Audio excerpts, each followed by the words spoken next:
swiftly, please mute your microphone. Simultaneous interpretation will be available in Mandarin Chinese and English throughout the event. You can click on the globe icon at the bottom left of the screen to select the audio channel that you prefer. 我们即将开始哦，大家 So, good morning, ladies and gentlemen. Good afternoon and good evening to people and audience around the world. The Symposium of Museum as Polyphonic Space is about to begin. We have provided Chinese and English interpreting channel for today. Please click on the globe icon down below on the bottom right-hand side and select your channel. Thank you. And later during the symposium, feel free to ask any questions you might have. Please use the Q&A panel for questions. Where's the Q&A panel? Click on the ellipses at the bottom right of the screen for more panels and click on Q&A. So when you ask a question, please remember to tell us your name and indicate who you would like to direct your question to. Thank you for your cooperation. 待会与会期间都可以提问，请使用我们 Webex So during the symposium, please feel free to raise your questions. On the bottom right corner of the screen, we have a more panels icon, and you can click on the Q&A part and send your questions to us. Please also provide your name and also who you would like the question to be responded. Thank you.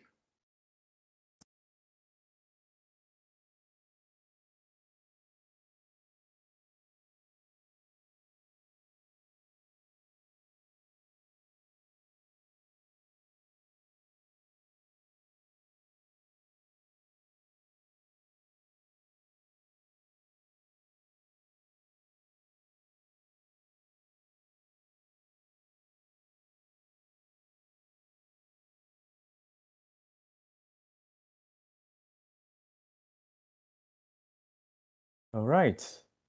A very warm welcome to everyone, ladies and gentlemen. Welcome to the virtual symposium, Museums as Polyphonic Spaces, Perspectives from Asia Pacific and Beyond, organized by National Taiwan Museum in the collaboration with National Development Council of Taiwan and ICOM NATHIST. The symposium aims to gather museums from the Asia Pacific region and highlight their unique perspectives and experiences concerning the purposes of the new definition for museums. Right, we're now in a very new age, very new era. Museums are adapting too. And here we are very honored, for me, I'm very honored to be hosting this session today. My name is Howard Chan. I'm your host for today. And we have the experts for this realm with us. And today we are very happy that we have all the experts gathering together online. And we have friends joining us from different time zones. Thank you very much for that. Right. So I would like to first introduce the speakers, and then we will have a group photo all together for everyone for memory. Right. So please allow me to briefly introduce the speakers. And once again, thank you for the organizers for your efforts, especially my thanks to National Taiwan Museum. I just participated in one of their English city tour. It's wonderful. And I also noticed it was the English one, but there are multilingual ones, right? Available to everyone, actually. If you're interested, please pay Taipei a visit. They will show you the tunnel through time.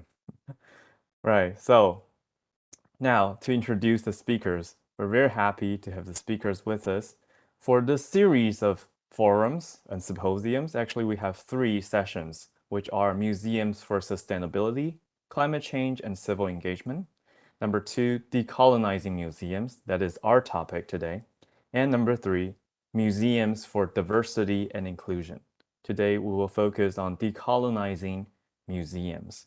In today's session, we feature 4 speakers, and which will be followed by 2 commentators and a general discussion time, Q&A session.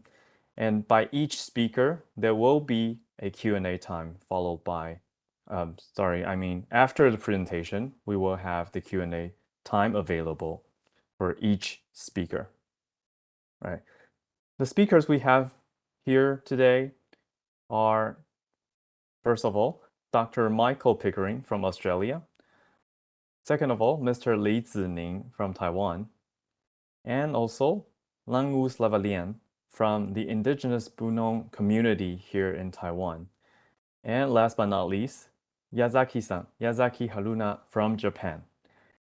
Each speaker will have 15 minutes to present. When there is 1 minute remaining in the presentation, I will verbally remind the speaker, and each presentation will be followed by a short Q&A session if time allows. For everybody, you may submit your questions at any time during the presentation.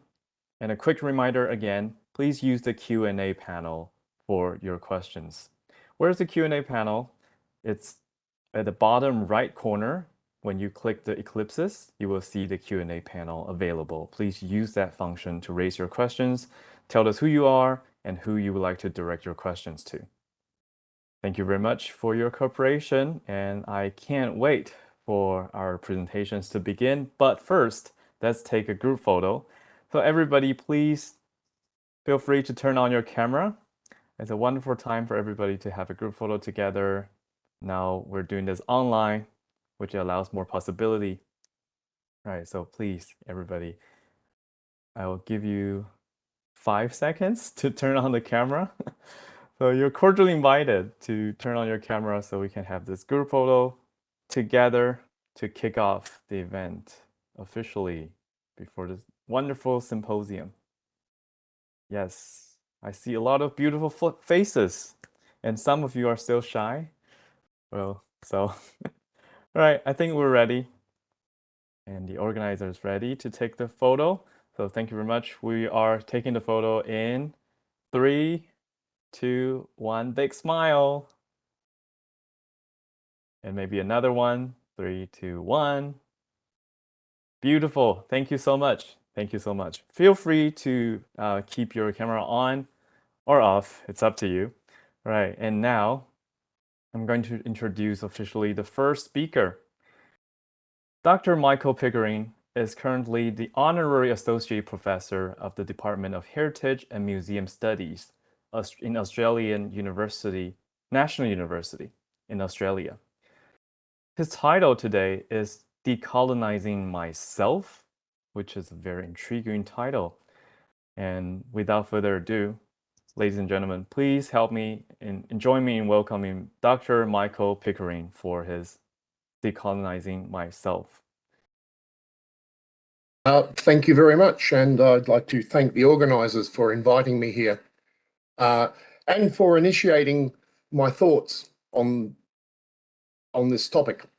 As part one, I'd first like to make an acknowledgement of country, which is a practice in Australia, and I'd like to first acknowledge the Ngunnawal and Ngambri First Nations traditional owners of the Canberra region here in Australia, from where I'm presenting this paper.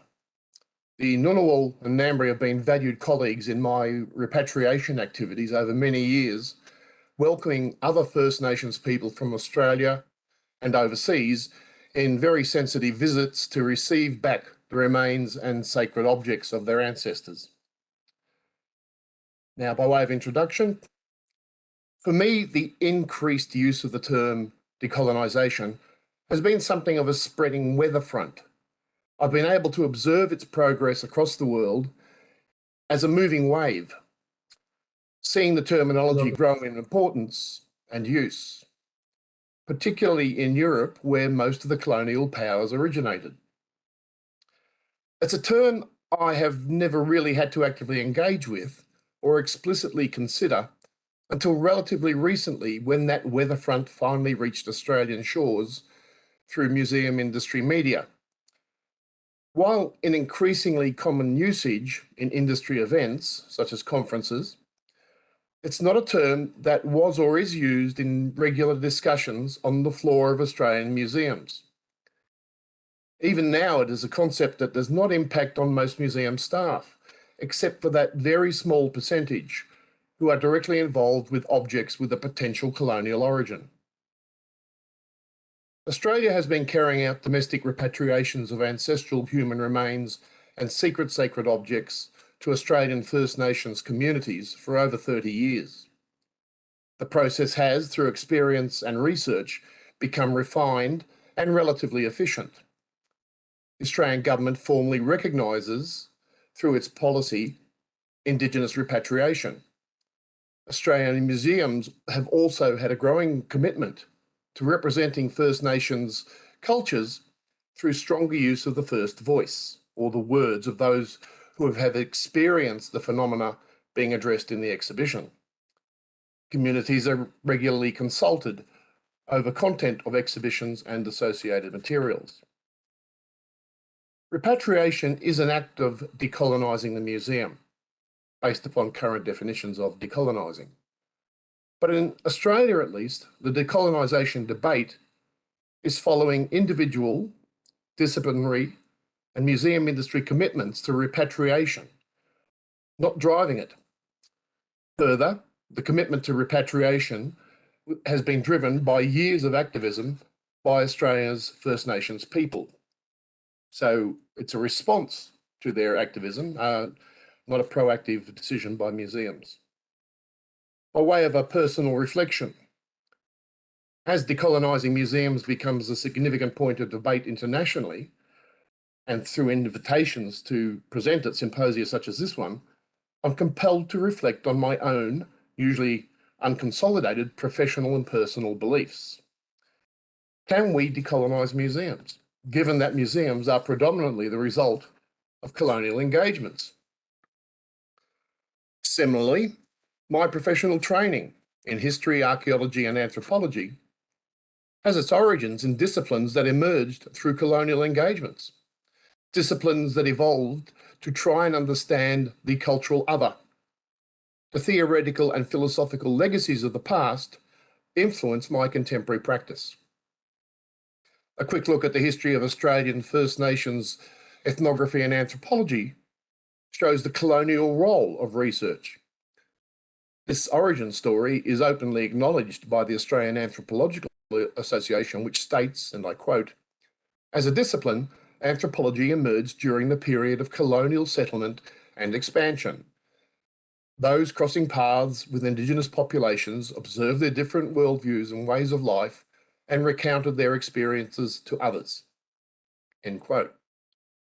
From the early 1800s, Australian government officials were designated as protectors of Aborigines, with the ultimate role of management of First Nations people on the frontier. In the 1900s, with the growth of anthropology as a discipline, researchers travelled widely throughout Australia, often with an official title such as protector or administrator of Aborigines. A look at the histories of these researchers shows clearly that they were supported by governments and that they had a role to acquire cultural information that would assist in the management of First Nations peoples. The first anthropology department at the University of Sydney had the dual duty of training not only anthropologists, but also patrol officers who would work within First Nation communities in Australia and Papua New Guinea, largely in the role of local policemen. It is notable that Australia has its own history as a colonial authority. Indeed, I would argue that Australia still maintains policies that may be equated with colonialism, although many of these policies may be more benevolent than those of the past. In recent years, the Australian government has implemented an intervention in which many First Nations people were restricted from travel outside of their homelands. A cashless debit card system restricting what could be purchased and where was introduced for some First Nations people on social welfare, something reminiscent of occupation money and token-based currencies introduced by colonial and military occupiers in the not too distant past. For example, I offer my own professional experience. In my career, I have worked on the protection of First Nations cultural heritage, usually through the application of legislation. I've worked on land claims and native title claims in which First Nations people can, through a legal process, acquire lands or interests in land that had previously been alienated from them. I've acted as an expert witness in social heritage issues. I've worked as a museum curator in the field of First Nations heritage. In all cases, my role in these activities has been to make the cultures of First Nations people understandable to Australian law and policy, to government service providers, and understandable to the general public. This role is little different to the earlier roles of protectors and government administrators, particularly when aligned with the Western legal criteria that have influenced the direction of much of the research. I have been a willing cog in the machinery of neo-colonialism, although it was only in later years that I recognised and acknowledged this role. I'm comforted somewhat by the knowledge that this neo-colonialism has become more benevolent rather than the restrictive and patriarchal colonialism of the past. In my 40 years of experience, I've seen once dogmatic legal criteria tested and stretched to better accommodate First Nations cultural reality. So I must ask, can I decolonise myself? My education, my experience, my own research methods? Probably not. Thus, I will continue to bring the latent legacies of colonialism to all the work I do. But having recognised this bias, perhaps I can be more proactive in managing its influence. Can I be open to new questions and new directions? Can I question myself? Can I pursue the principle of decolonising even though being in part of this colonial system? I think the answer is most definitely. Museums. Can museums decolonise themselves? Probably not, at least not totally. That doesn't mean it's not worth trying. Like me, museums will always carry the legacies of their colonial pasts, even if they do not recognise it. Otherwise, they would not be called museums. Even new museums and galleries are built on an industry history rooted in the theory and practice of its affiliates and predecessors. No museum is immune from the responsibility to consider the impacts of colonialism on its development. The issue is not just confined to social history and/or ethnographic museums. It also relates to natural history museums. 19th century natural history evolutionary theory, particularly the focus on typologies and classifications, strongly influenced the social theories that underwrote the emerging sociological and anthropological research that informed colonial management strategies. How and where were those natural history specimens acquired? Historically, collectors often overlapped in their collection practices, with natural history researchers also making social history collections, the collections going to different institutions or departments in later years. Museums must also recognise the internal professional diversity of their staff. While I can recognise and engage with issues of decolonising as part of my disciplinary background, as well as my role as a museum curator with a focus on ethnography, I was but one of hundreds in the museum. As I mentioned at the beginning, decolonising was not a topic discussed on the museum floor. It did not affect the philosophical, theoretical, and practice directions of the finance staff, visitor services, facilities managers, public programs, marketing, or administrative staff, amongst others. Many museums advertise their progressiveness with statements about their engagements with decolonisation or repatriation. New policies and guidelines promising improved recognition of the rights of First Nations people in the management and use of collections are released with much fanfare. However, often these policies and statements progress no further than the nearest highly decorated website. An internal investigation of how these promises are practically implemented can be disappointing. The promises rarely penetrate the museum to inform and guide the practices of the staff, and they rarely lead to a real change in the institutional culture. So what is needed? It must be acknowledged that not everyone or every museum will support decolonising. That must be accepted. However, the reasons for or against are contributions to an important and ongoing debate and should be captured and disseminated. That said, I strongly support decolonizing as a general principle, having been engaged with it before I knew it even had a title in my work in repatriation. Career-long education is the key. The students of today are the junior museum staff of tomorrow and the museum executives of the future. It's important that they be informed of the histories of their chosen disciplines and the institutions that they may engage with. Museums must similarly look to an internal and ongoing education of their staff. The intention should be to inform, not to convert. All staff benefit from personal knowledge of the issues that face their industry, their institution, and their fellow staff. A public statement by the director or a similar eminent person or the release of a new policy is not always enough.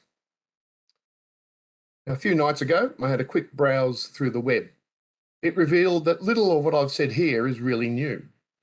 My position has largely been arrived at through personal experience, so it was nice to see some independent correlation of my sentiments with online discussions. However, little of the debate has been reflected in measurable and sustained changes in day-to-day museum practice and philosophy. The rhetoric of the executive is not enough. We need to act on our ideas. What will be gained? Through my work in repatriation, I've witnessed an outpouring of new knowledge. There have been research collaborations with First Nations communities, research publications, contributions to national and international policy, websites, and international collaborations. The provenance research behind returns has led to new histories. Engagements with communities requesting returns has led to better knowledge of contemporary cultures. The Australian government recognises the positive outputs of repatriation in community health, acknowledging that repatriation helps promote healing and reconciliation for Aboriginal and Torres Strait Islander peoples. Engagement with the issues of decolonising will generate new scholarship and new knowledge. It will also likely have significant social benefits. Recently, George Osborne, the chair of the British Museum, in a rebuke of repatriation, stated, quote, "We hear the voices for calling for restitution, but creating this global British Museum was the dedicated work of many generations. Dismantling it must not become the careless act of a single generation." End quote. He is wrong. The pursuit of repatriation of significant cultural materials and the revelation of the hidden histories associated with their acquisition at the core of decolonising museums is the outcome of many generations of informed activism by people worldwide. I think we should let us embrace the opportunity and see where the adventure takes us. Thank you. Thank you so much, Dr. Pickering. So as we are opening the floor for questions, we still have some time. I would like to maybe raise my own question. Yeah, so thank you so much for your insights and your reflections. I would like to hear more decolonizing curation examples if possible. Could you please share with us maybe some recommended or could be improved examples if possible, so people could have more ideas? Well, as I said, I've worked heavily in the repatriation of materials, which is decolonising in its own, an aspect of decolonising in its own way, and it's proven very beneficial. I've also worked on a number of exhibitions. Increasingly in Australia, we have exhibitions that present the Indigenous voice first and foremost. The curator's voice is becoming smaller and smaller in those exhibitions. The curator is certainly responsible for the end result, and there are pressures working on a curator, so political pressures in particular, that dictate what the organisation can say. But nonetheless, through the use of first voice, letting the Indigenous voices come out, people are getting closer to the actual experience. So that's a good start. We're also employing more Indigenous people. As you say, you get Indigenous curators who bring really valuable opinions and knowledge to exhibitions, and the way people think things might be interpreted and communicated in particular.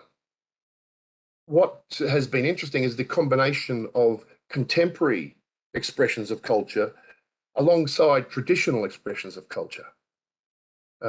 Often it's, people go to ethnographic museums expecting to see Indigenous people as relics of the past.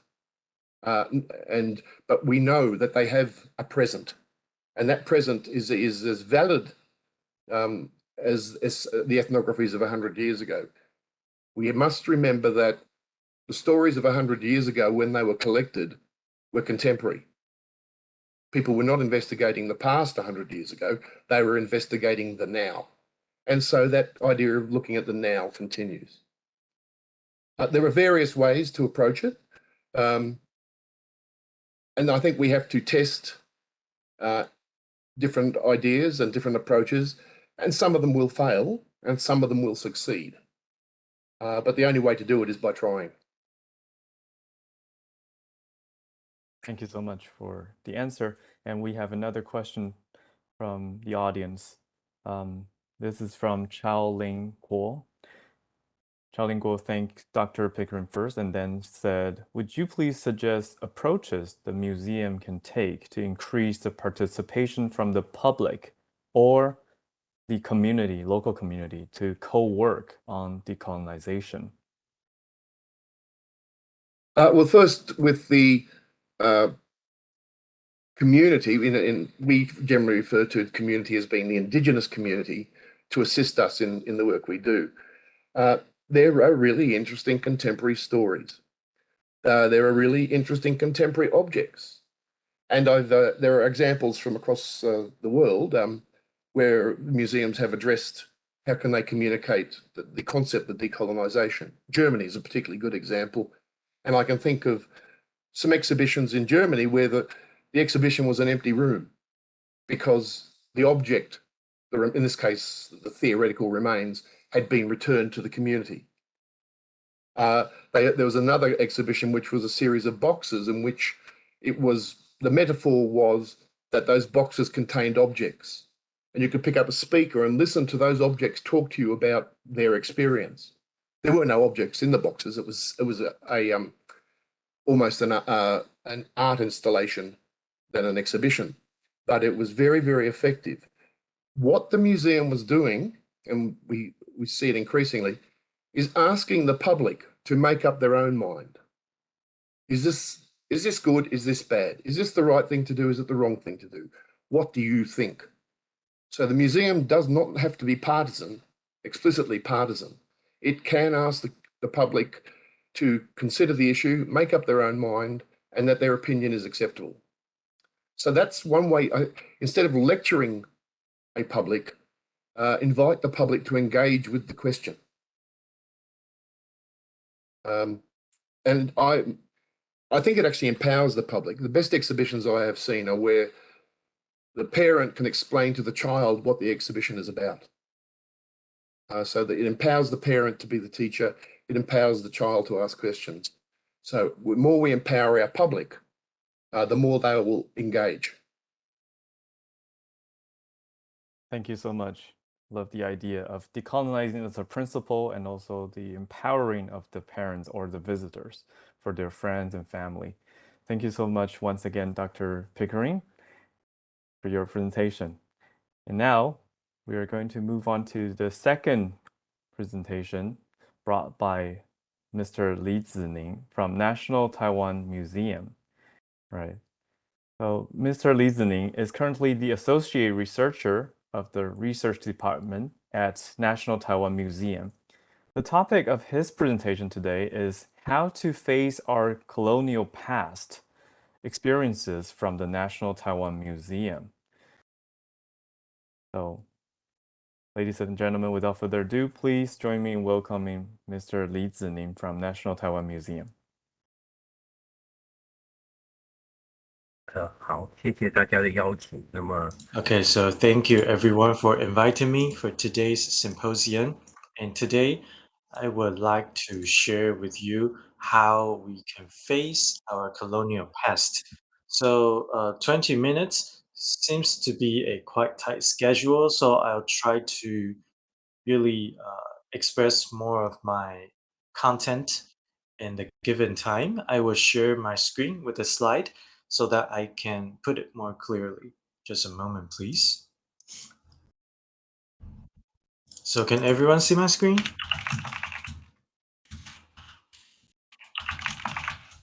Okay, so my topic is how to face our colonial past experiences from the National Taiwan Museum. So I joined the National Taiwan Museum in 1996, and I really want to share with you the experiences that I have accumulated over the past few decades. Well, Mr. Lee, would you mind to put your slides in full screen mode? Okay, thank you. Okay, so we're talking about decolonization today, and to me, it seems that only few museums in the world are talking about the concept of decolonization. So, for example, Dr. Pickering mentioned that we've been talking about being friendly and also equity, and I think if we look at around the ecosystem of museums in the world, only few museums are talking about decolonization here. So usually museums established in the colonial period, they even them didn't really mention about decolonization often.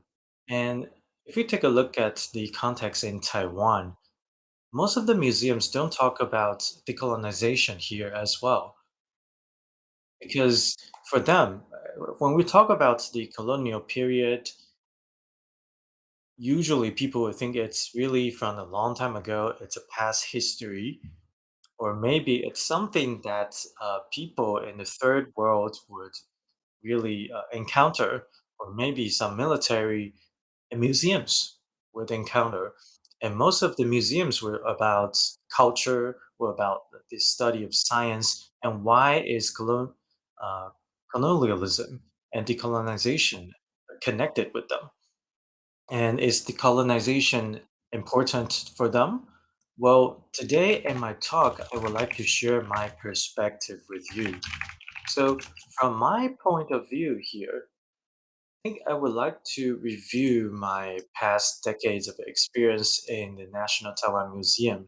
We would like to bring about the history we have accumulated from the colonial period, precisely the Japanese colonial period.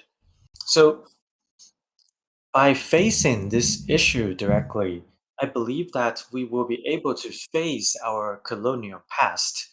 So maybe some of you may disagree with me, maybe some of you may think that it's not related to our colonial past, but more to modern world. And I think I will share why I think what we have come to now is really closely connected with our colonial past. I will also give you some facts and also examples to support my argument. And at the same time, I think decolonization, it's something that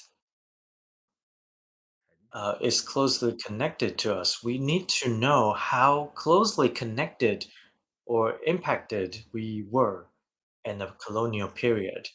So studying of this really help us uh, understand the heritage we have received from the colonial past. For example, the buildings, the assets, the collections that we have in the museums. And then in this way, we will be able to really identify the biases and also stereotypes that we have based on our colonial context. And in the museum scene of Taiwan, what I would like to share with everyone here is really important for everyone. And I would like to share from the perspective of the National Taiwan Museum. I will try my best to keep the talk within the 20 minutes that I was given.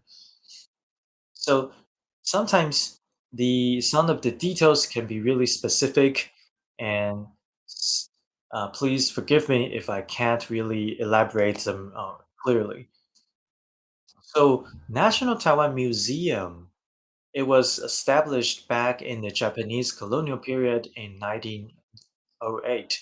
So, on the slide here, you see two pictures here. On the left-hand side, it's the museum when it was established, and on the right-hand side, it's the National Taiwan Museum after year 2000. It's the modern version of the museum.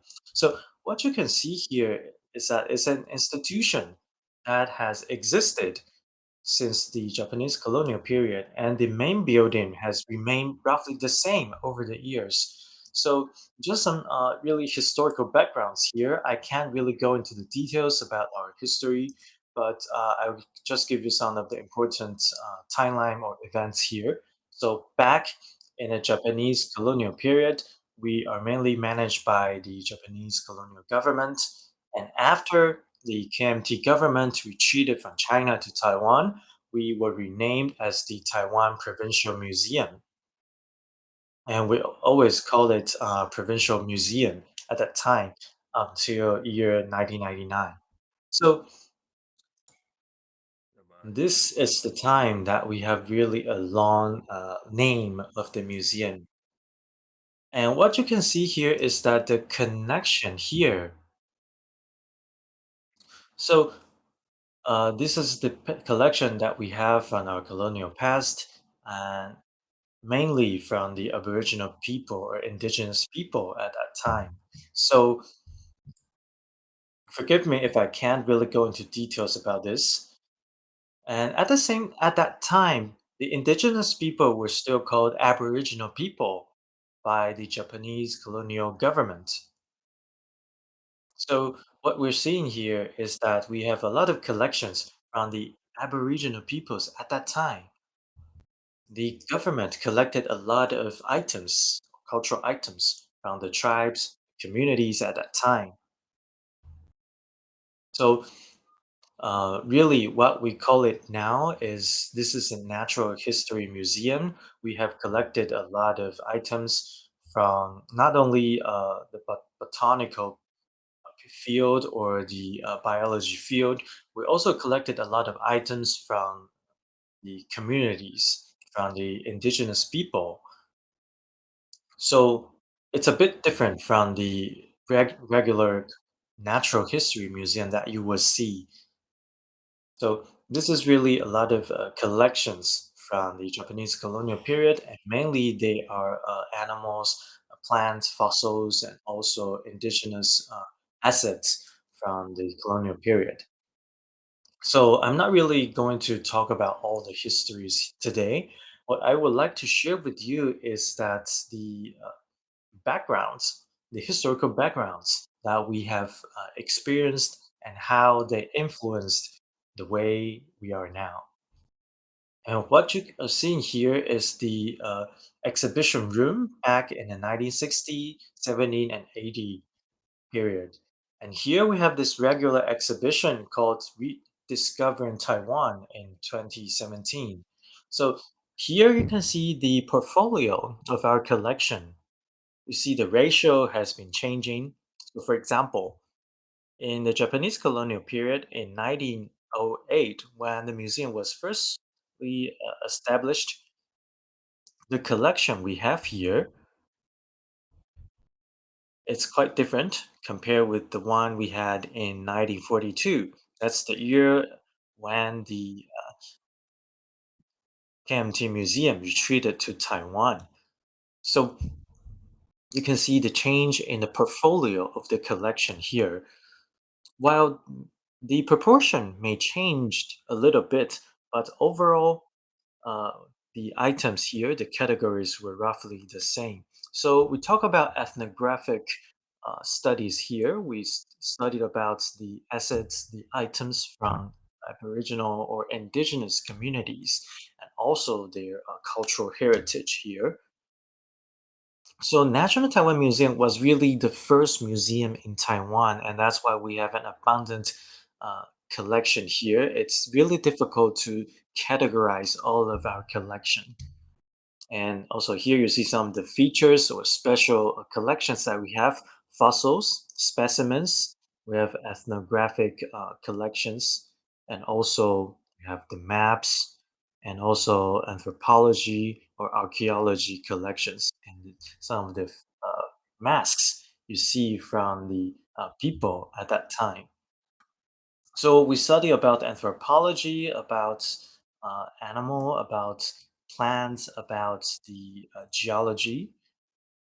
And also here you can see that we have 410,000 collection or pieces altogether. And I believe in recent years, the collection has increased even more.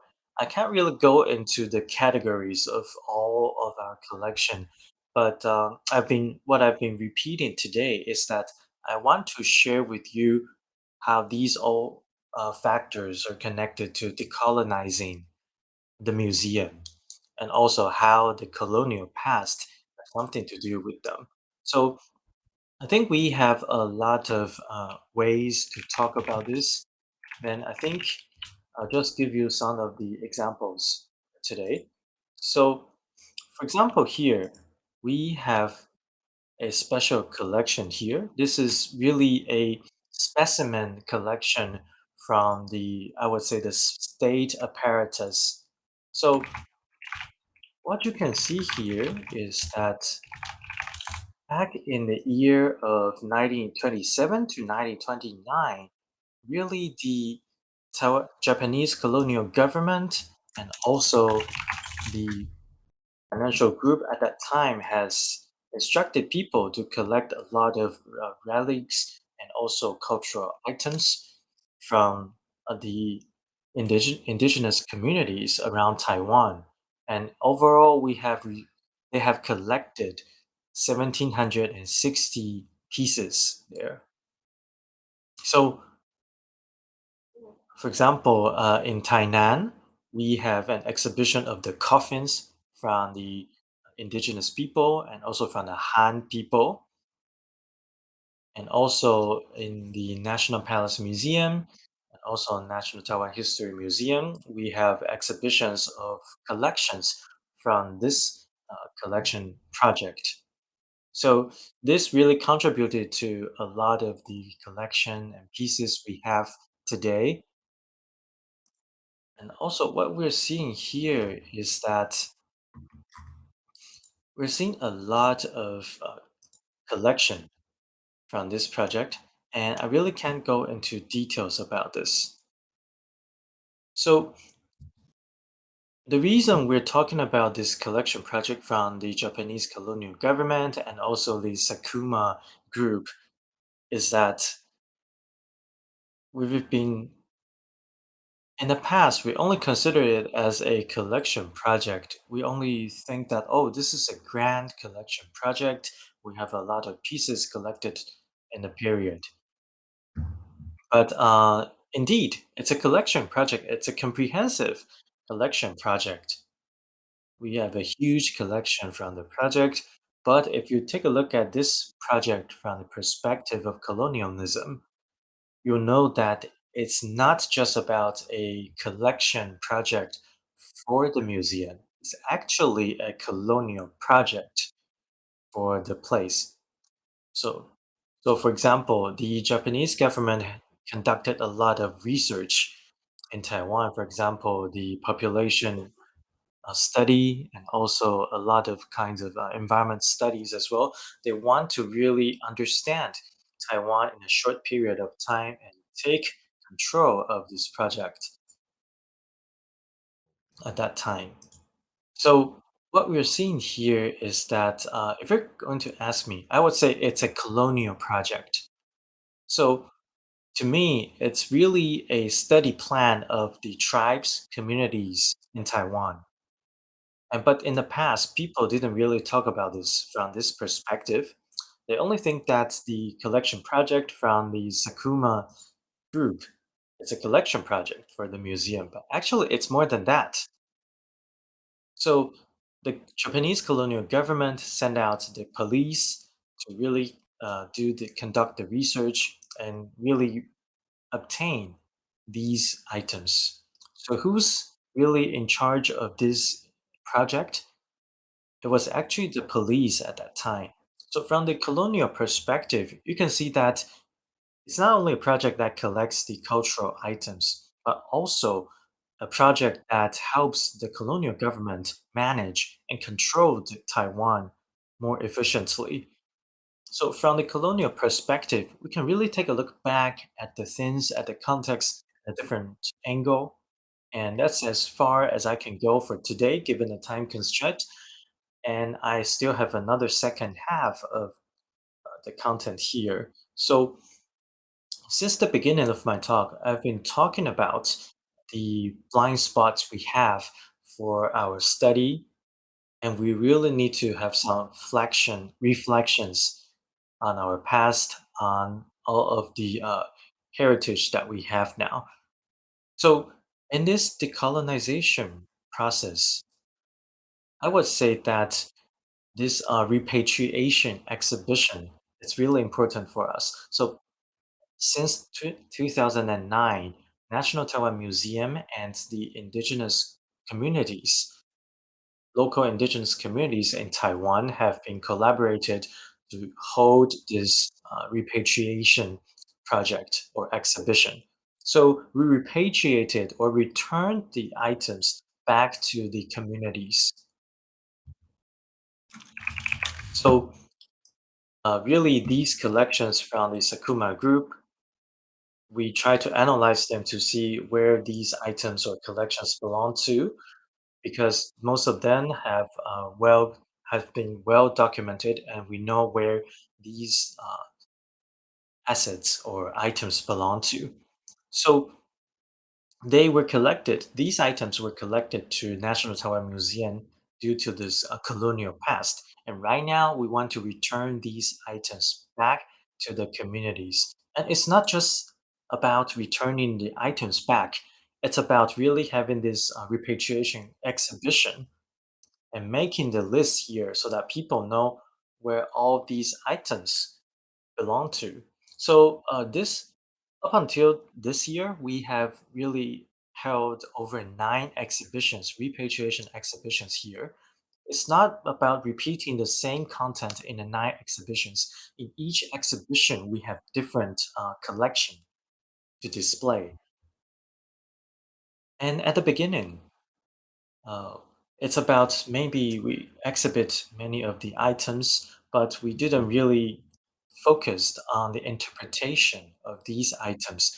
But in the later exhibitions, we started to focus on the interpretation of these items because we want to let the communities and indigenous museums or institutes understand what these items are about and how they can elaborate or uh, introduce these items to the public.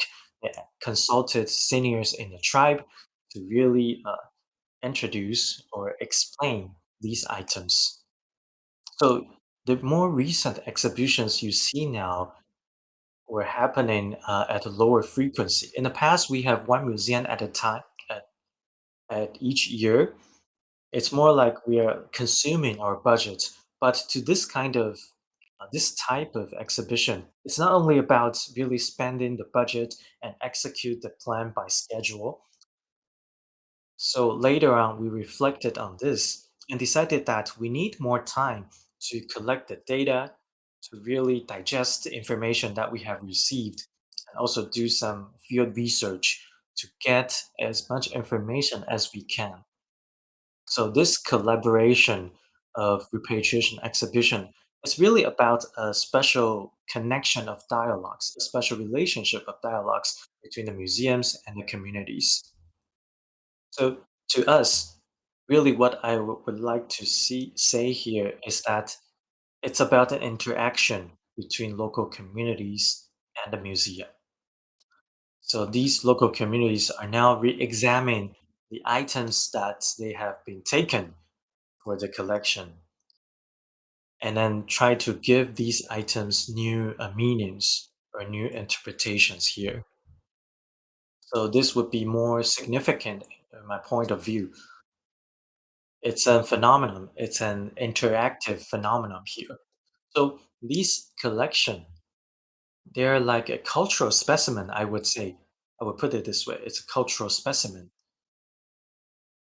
And these cultural specimens we are commonly seen in a lot of museums, and that's why we need repatriation here. When we return these collection or items back to local communities, we see that these items exhibited, they become the cultural asset we have because they get to represent the cultures of the indigenous people. It it epitomizes the collection identity and also the cultural heritage that the indigenous people have.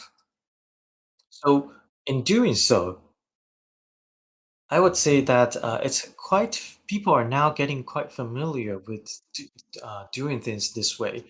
But in the past, people really, especially indigenous people, they didn't really think about their cultural assets as assets. They're just seeing that, okay, these items were exhibited in the museum, and they didn't really consider them as cultural assets. So on the slide here, you see that there is a box from the Darwin tribe, and this box was also exhibited in the repatriation exhibition as well. We have this delicate carvings on the surface of the box, and also the person who is really holding this box is the chef. It's the chief of the indigenous group. So we see some of these traditional elements and also cultural assets. You get to feel the carvings and also all of the cultural designs, the patterns of these people. And at the same time, we're seeing that during this repatriation process, people, especially this chief of the Mamonio group or Mamonio family, they are seeing these repatriation of the box. It's really uh, increases their identity, their cultural identity here. So this repatriation, I would say it enlarges or maybe enhances the cultural identity of these indigenous people. It's the benefit we see from the repatriation process. 这个 So, what we're seeing here is that when we talk about decolonization, the first thing that came into our mind would be probably about getting collections from everywhere, the cultural collection, and then return it back to the communities. And it's really important here. And I think due to time constraint, I can't really finish all of my slides today, but maybe just my last slide here. So as we talk about decolonization here, it's not only about culture, as it's also about the study of natural history. So we have been emphasizing the concept of local natural history here. So in the past, the classic natural history study was dominated. It dominate the museums around the world. So we study about the knowledge of the classic natural history. But as we talk about decolonizing museums, it's really about decoding these assets. We want to decode to see how the colonial governments or the colonial rights or powers really dictate the place and what's the context of the colonialism. So we try to really decode or try to rediscover the process, the context that we have from the colonial past. Some of them have been forgotten as time went by, but we try to rediscover it. For example, the Sakuma group, their collection have been long stayed in the museum, but sometimes the past history or context has been forgotten. So what we're seeing here is that we have a lot of people who collaborated with the Sakuma group. we have a lot of local people, local representatives who work together with the group here. So we also have these local contexts that we need to rediscover, because what we have seen from the official document is the context of the central government. It's not the context from the local. So what we want to do here is really to rediscover the local context in the colonial past. We try to look at the whole thing from the perspective of local people.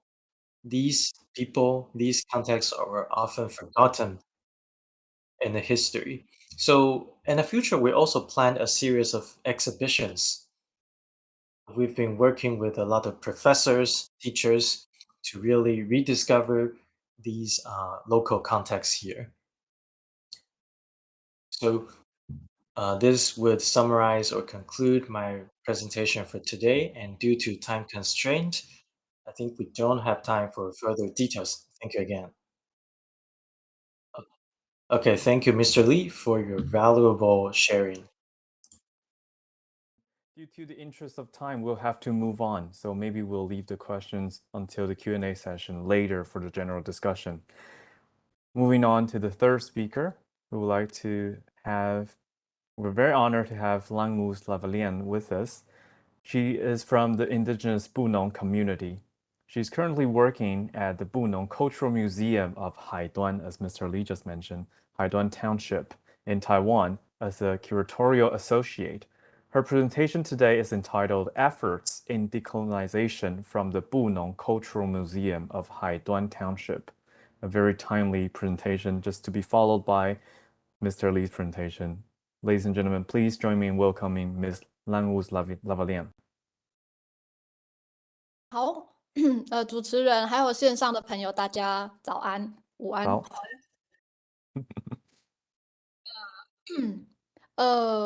我等我一下哈。那 Distinguished guests, good morning, good afternoon. Now I'm going to share my screen. 好，这样可以看得到哈。Can you see my screen? Yes. Hello, everyone. I'm Langus Lavalian. Later on, I'm going to talk about the efforts in decolonization from the Bunun Cultural Museum of Haiduan Township. I'm very thankful to the organizer and Hui Shi for your invitation. I'm very happy to share with all of you, and I think the agenda is also organized well. I can talk after Mr. Tzu-Ning, so we can spark more discussions. So actually, Haiduan Township is located in the southeast of Taiwan's central mountain range. It is an indigenous township with about 90% of Bunun people, including me. I'm also Bunun. So you can see the picture here. This is the display of our rituals. Now I'm going to introduce the process of the establishment of our cultural center. So in 1999, the construction was started and it was completed in 22. So at that time, encouraged by the rise of Taiwan's local awareness and the community development programs in the late 1990s, the cultural museums were established in many cities and villages. The main purpose is to record the culture and history in that area, and we also are responsible for exhibiting and collecting artifacts. What's important is to interpret the humanity and the locality. Now, I'm going to promote a bit. So this is our Facebook fan page and our official website.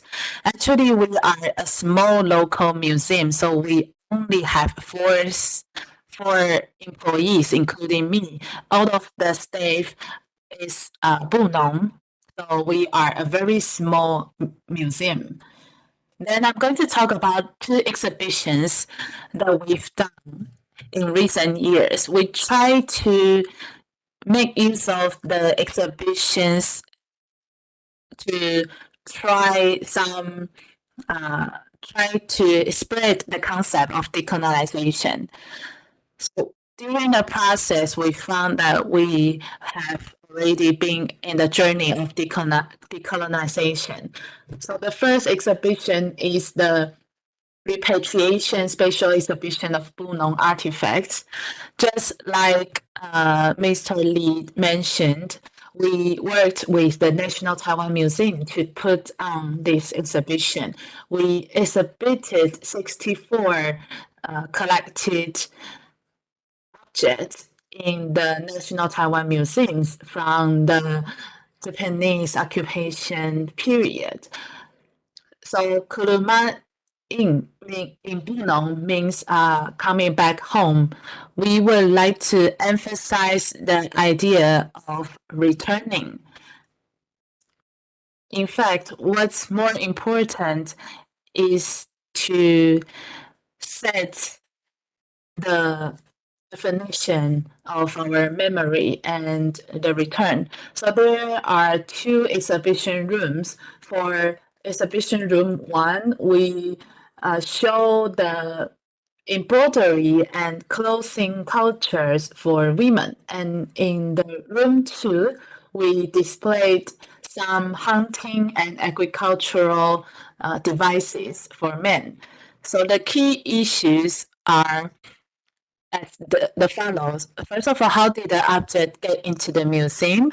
And secondly, regarding the return of objects, what do the Bunun people care about? Thirdly, we want to have some observations during the curation.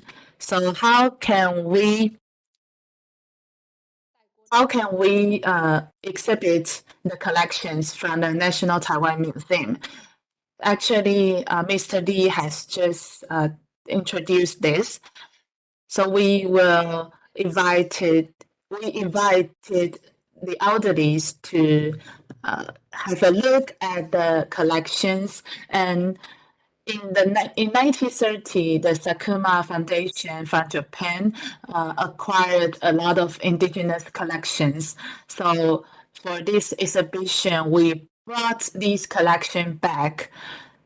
When the elderly saw the collections, they felt really complicated because the objects actually carried the soul of our ancestors and the spirits, but they were forced to move. So actually, we felt really complex feelings. So we would like to welcome those souls back. So this is a kind of rituals by the community when we want to return the objects. So here I translated the prayers into Chinese. The concept was that please don't blame us for abandoning you. Please go and rest assured, though it was not your home, we still prepared some food and water for you. If you can leave your wisdom for us, that would be good. So this is the picture of the rituals, and you can see the collections from the National Taiwan Museum. Actually, the staff from the National Taiwan Museum was really worried because they had to take out the collections and exhibits, and this may cause damages to these objects. So we also felt grateful to the National Taiwan Museum for us to do this ritual. So the ancestors saw left us in the beginning, but what we care most about is how we can soothe the spirit and souls. So we were thinking how we can do to comfort them. So in the local area, actually, there were some influences. When these objects were returned, what else could we do? So we kind of have reproduced the objects. So you can see from the left picture, these are the objects from the National Taiwan Museum. So you can see the turban for women, and from the right-hand side, you can see the photograph taken in the Japanese occupation period. So at that time, it was common to see women wearing a turban. But for Japanese people, it was a symbol of non-civilization. So they attempted to ban this. So at that time, during the exhibition, we invited the elderly and young people to reproduce the objects. So it was not only the process of reproduction. What's important was to regain the knowledge and rebuild the culture. And we hope to leave the craftsmanship. During this process, we could better understand the path that our ancestors had taken on. So this is a kind of another possibility of returning and getting close to the traditional craftsmanship. This is the second exhibition. So it is an exhibition of old photos. So in 2017, Mr. He, an old man, brought a series of photos taken in the Japanese occupation period, collected by his grandfather. So these photos recorded the stories of that time.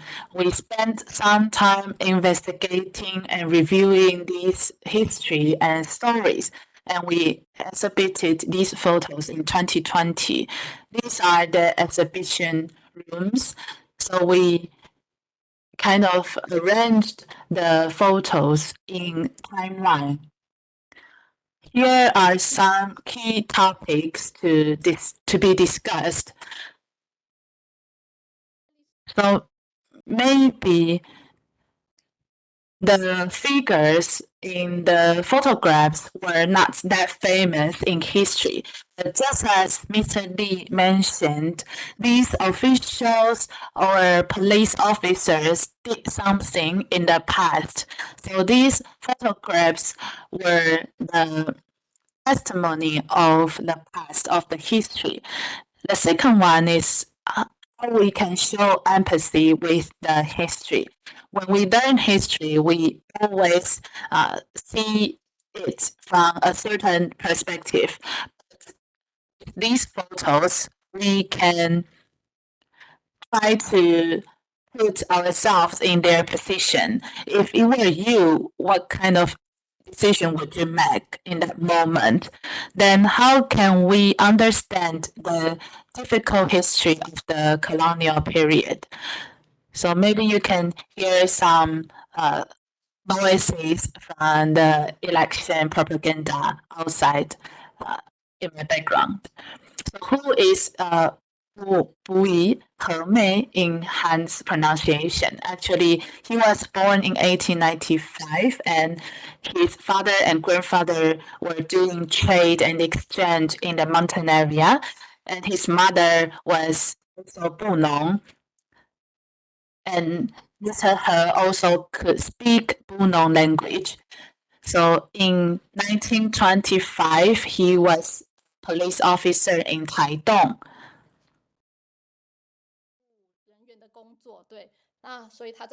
So he worked in the indigenous communities. Besides that, he also worked as a translator and also helped with political negotiation. So this is also one of the photos collected by Mr. He. We found it quite dramatic. So you can see from the right, they were Japanese people, and from the left, they were leaders in Bunun communities, and He Mei was the one standing in the very left. So what did the photograph tell us? We did a lot of investigation to know more about the story behind this photo. To Japanese people, it was hard to manage Bunun people who lived in the mountain. So they would like to ask Bunun people to live in the plain area. But for Bunun people, this was our land because you were the one who invaded our land. So we had to defend. We have to protect our land. So they were kind of against Japanese people, and they would like to defend their rights to live in the mountain. For Mr. He, he was not only an police officer and translator, he was also the son-in-law in the Bunun community. So his wife was also Bunun. So for Mr. He was in a dilemma for negotiating this kind of situation. So we wanted to let the visitors know if we were put in different position, what would we care and what would we see? And in this space, we also put the bench and chair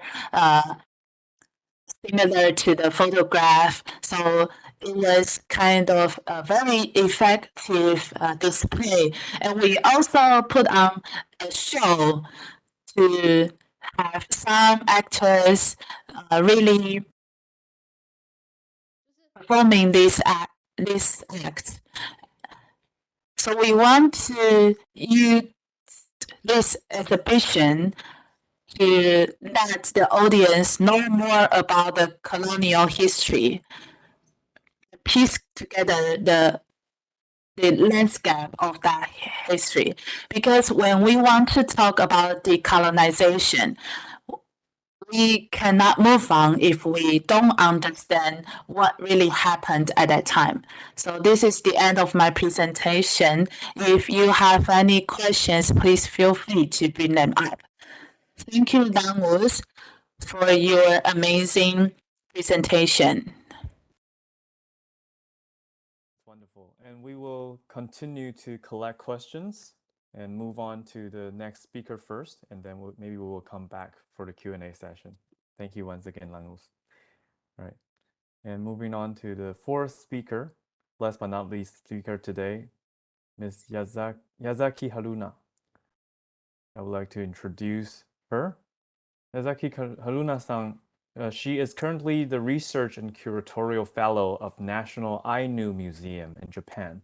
The topic of her presentation today is Ainu language challenges at Upopoi National Ainu Museum and Park. Let's learn more about the Ainu language and the museum and the park from YAZAKI-san. Please.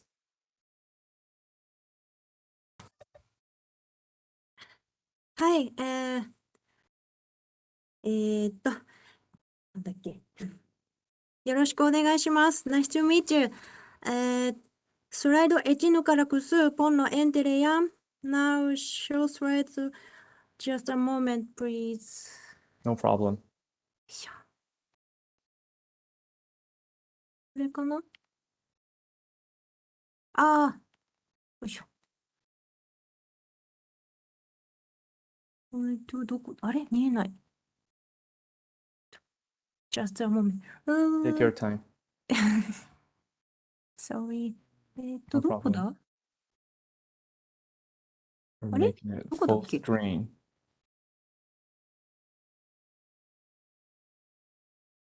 スラ Yes. イドここから始めるってどこでしたっけ？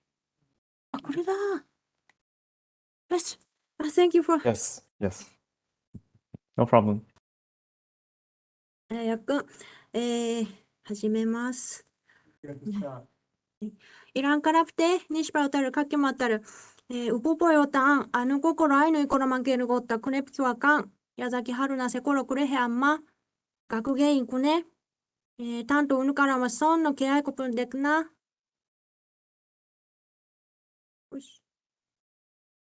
신릿 우타라예 네우사라 에라키네 게라마스쿠스 아이누 이탁 아이누 뿌리 쿠캄피누에와 깐마 나 아이누 이탁 피리카노 쿠에카 에아캅 코로카 탄도 아이누 이타카니 아이누 이타코 오르시베쿠에 루스이 세코로 쿠야이노 쿠스 폰노 파텍 네 코로카 아이누 이타크 쿠에쿠스네나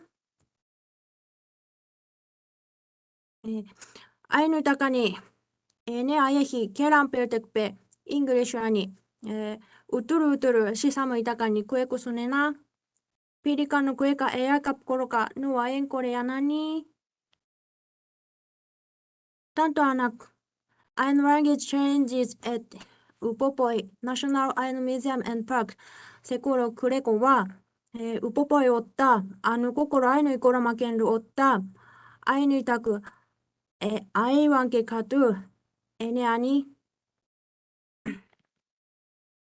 야금 타네 오레시파 왔다 아이누 이타라 아이누 이타크 예 카투 에네 아니 부에쿠스네 아이누 이타크 아낙 아이누 이타로 예 이타크네 아코로 이타크 세코로카 아예 Ainu Itak means the language of the Ainu people.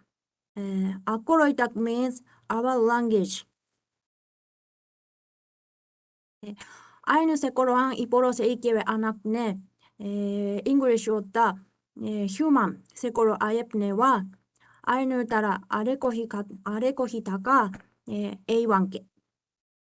Ainu Itak anakne 야우모시리 카랍토 춥가 왔다 아예이 완케 시사무 이타크 신네 모토코로ペね明治おかけはのアイヌタラテータコラチウレシパヒカイサムシサムサパネクルタラヤイプリカナーステイレンカカラクスヤウンモシリウンコルウダラシサムブリアキイクにハットホアンはシサムブリアキオアシシサムブリアキオアシシサムブリコロクスアイヌイタクイエカヤイカピクスシサムイタクイエカラプトウンクルウタルカチュプカウンクルウタルカシンリトウタラプリアニウレシパキーカヤイカ親子やこたんたアイヌイタクソモエアイカソモエイワンケは上エパキウンイサムコロアンコロタシネパ違うシネペサンペパイカスマドゥアシクネワンホッネパユネスコオッタタネイサムコロアンノイネシリアンイタクオロアオマレタネウレシパオッタアイヌイタクパテクイエワアンアイヌイサムチセウンウタラウコイタクヒタ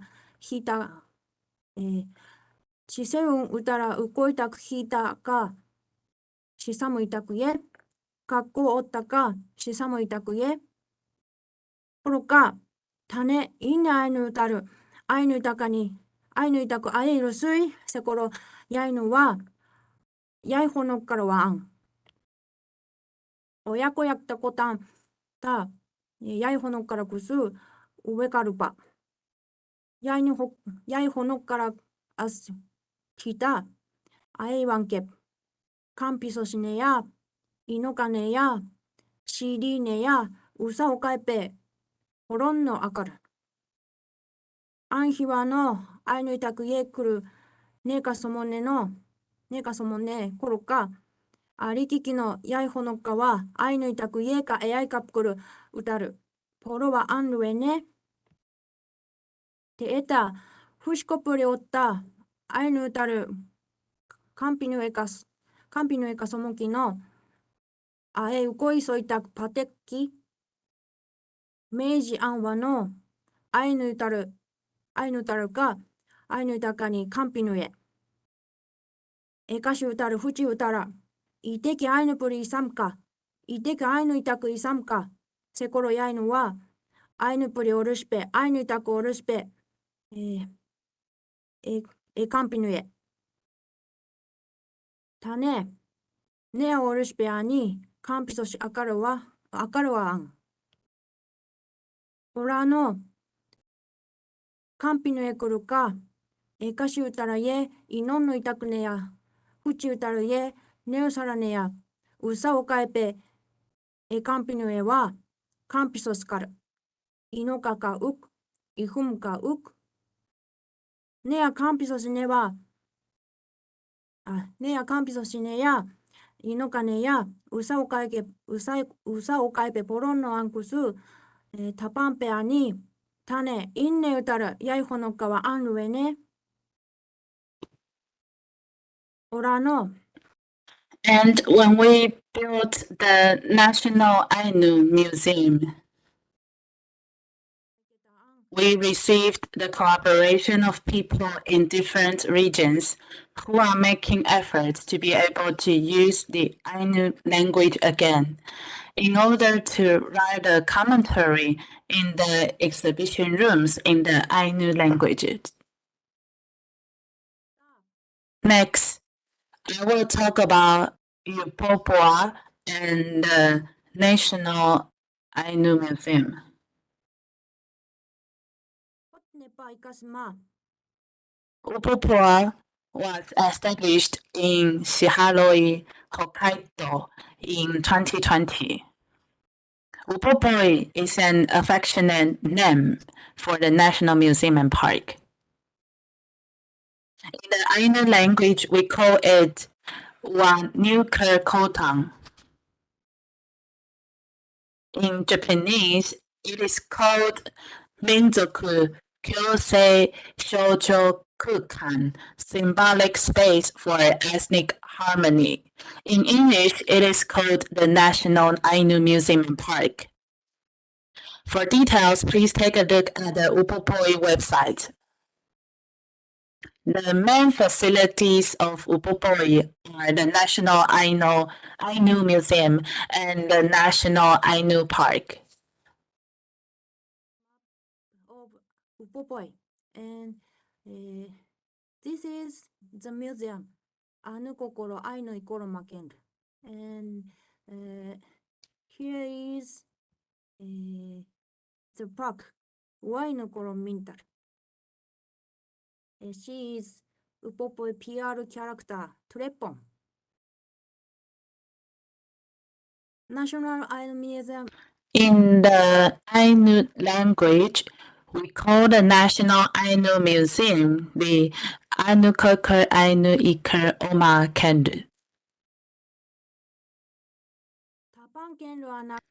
The National Ainu Museum was founded to respect the dignity of the Ainu as an indigenous people, promote correct knowledge and understanding concerning Ainu history and culture at home.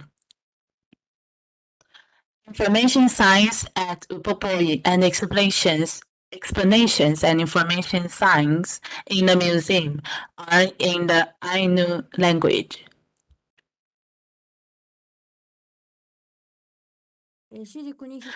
As I said earlier, Ainu language is not used in daily life today.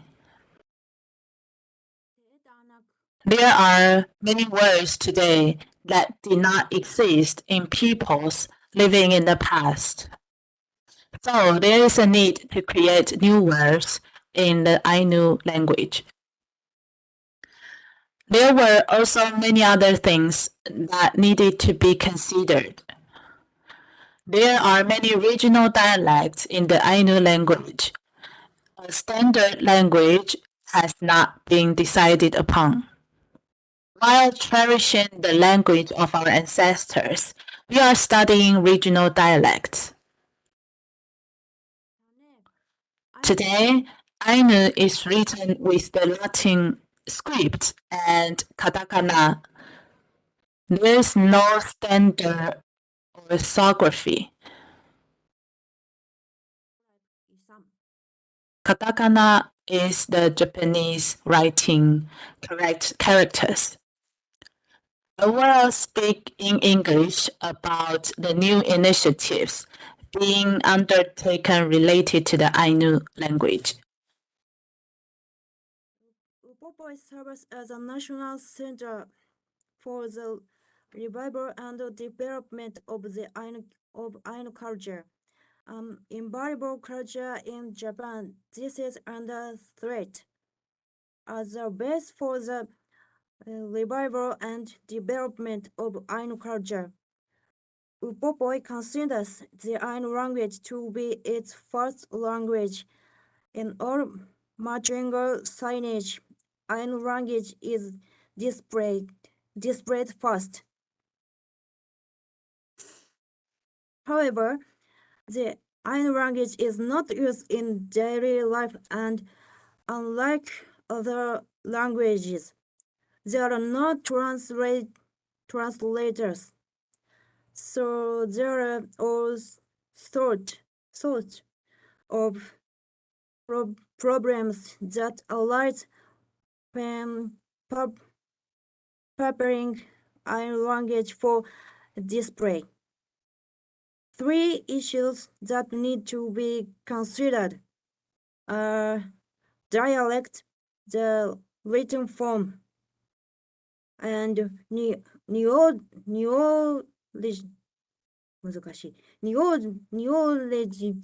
neologism. Sorry. Securing collaborators who will write for us in Ainu is also a challenge. In order to examine these issues, we set up a in Japanese 国立アイヌ民族博物館におけるアイヌ語表示展示解説検討委員会 in 2017. In the following years, 国立アイヌ民族博物館におけるアイヌ語表現新語検討ワーキング会議 was established as a subcommittee for the consideration of new expressions and words. In Japanese, 検討委員会 consideration committee decided upon foreign policies for each issue. Regarding dialects, the committee decided not to establish a standard language or limit displays to a signal dialect, but to emphasize the diversity of the Ainu language and write in different regional dialects. Therefore, the displays expressions are written in the dialects of collaborators we ask to write them. The name of the author and dialect are written at the end of the explanation, and dialect maps was prepared for the exhibition room. This is a map of Ainu dialect. The exhibition description. Regarding writing, katakana was given priority so that it can be read by a wide age range, and there was also the limited display space to consider. And basically, it was decided that in notation system used in the Ainu language textbooks, Akoroitak, prepared by the Ainu Association of Hokkaido in 1994, be used.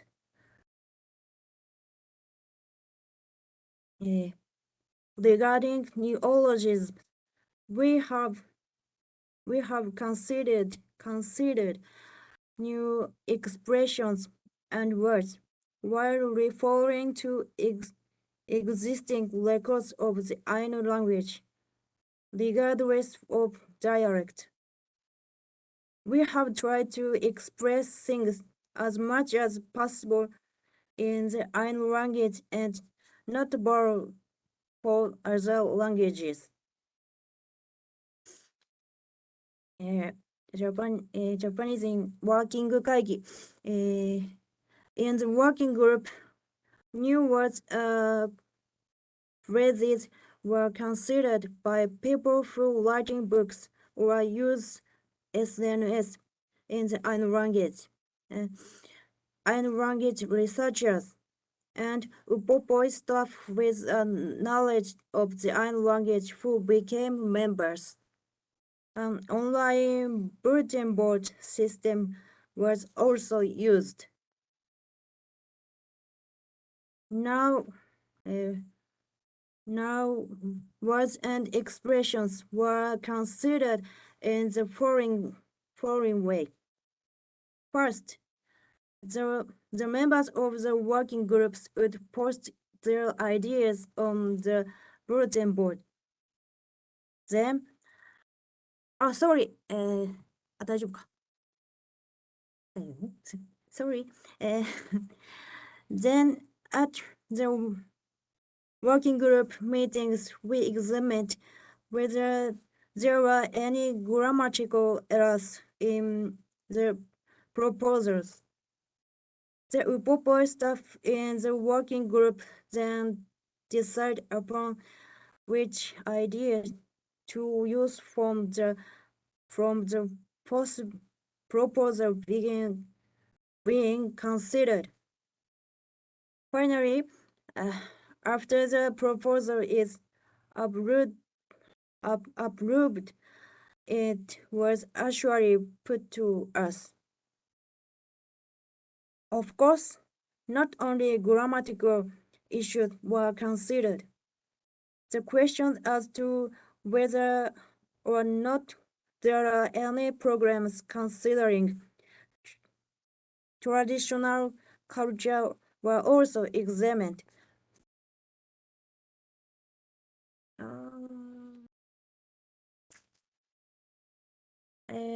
Sorry, I'll skip this.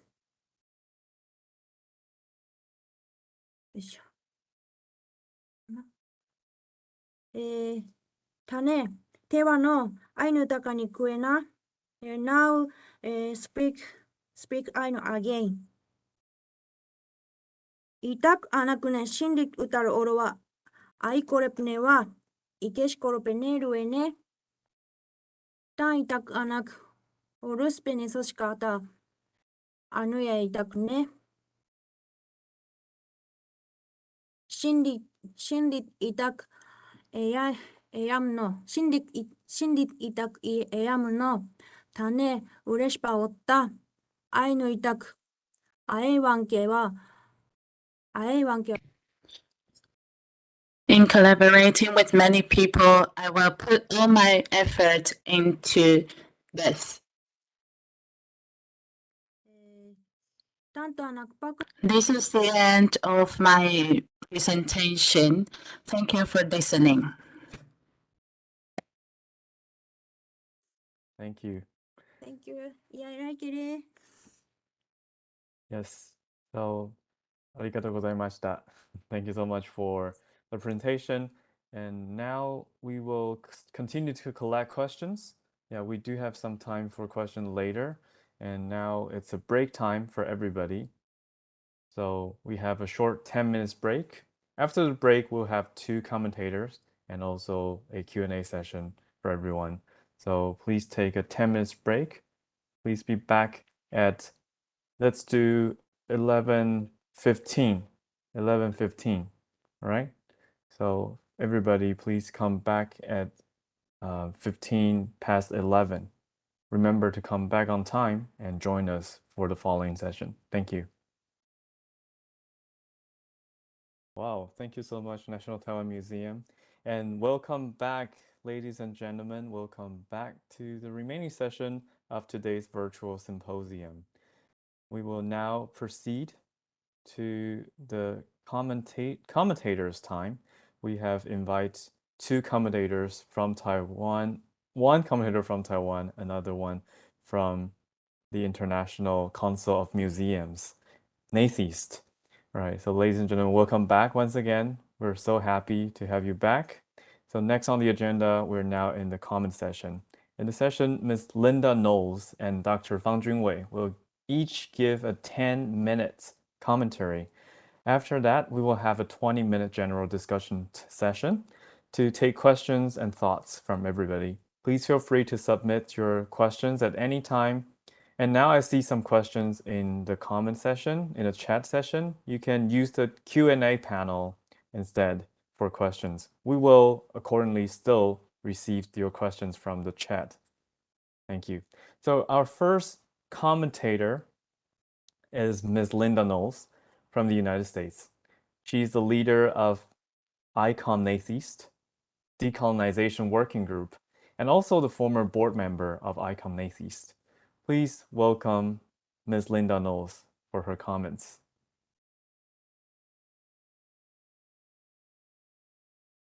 Hello, everyone. It's an honor and a privilege to be here with you all today. And I am so impressed by what's happening in your part of the world with this very, very important topic.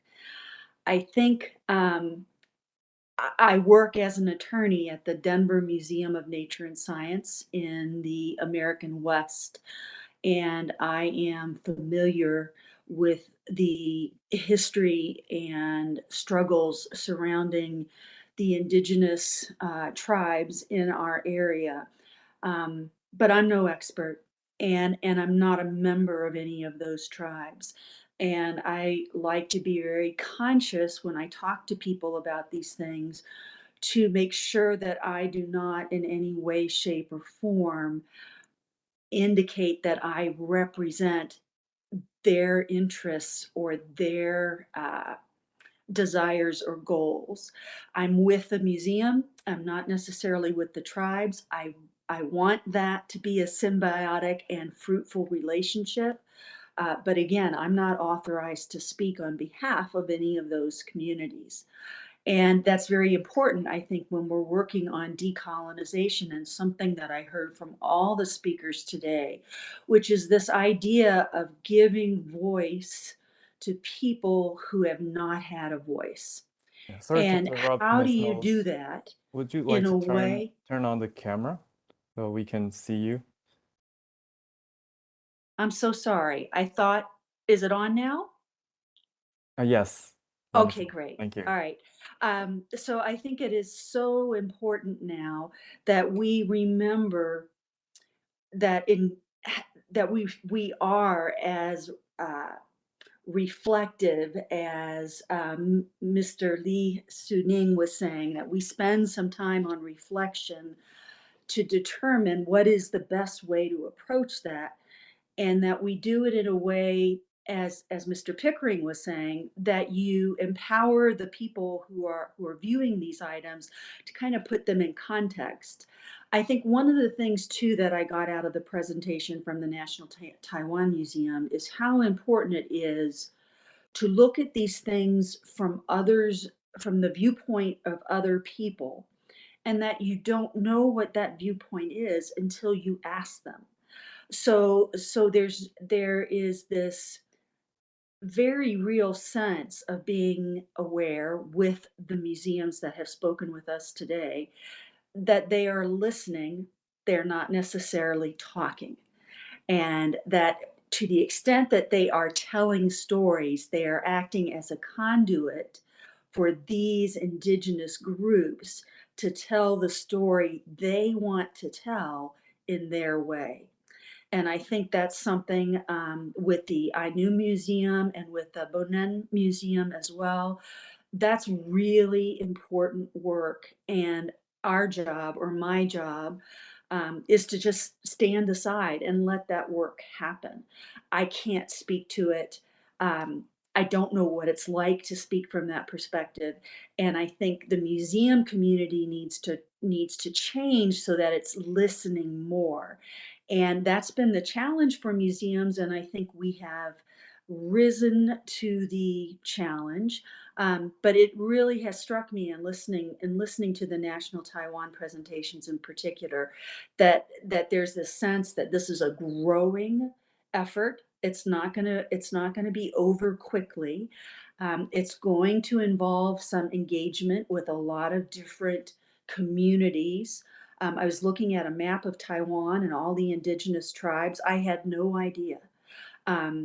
With the Ainu in Japan, that is such a strong community, and I think working the way you are to reclaim a language, that's really a profound repatriation, if you will. It is the reclaiming of power that once belonged in someone else's hands. And I think that's the other thing that the museums are grappling with too, is this transference of power, and what does that look like, and how to maintain relevance and also let go of the story to a certain extent.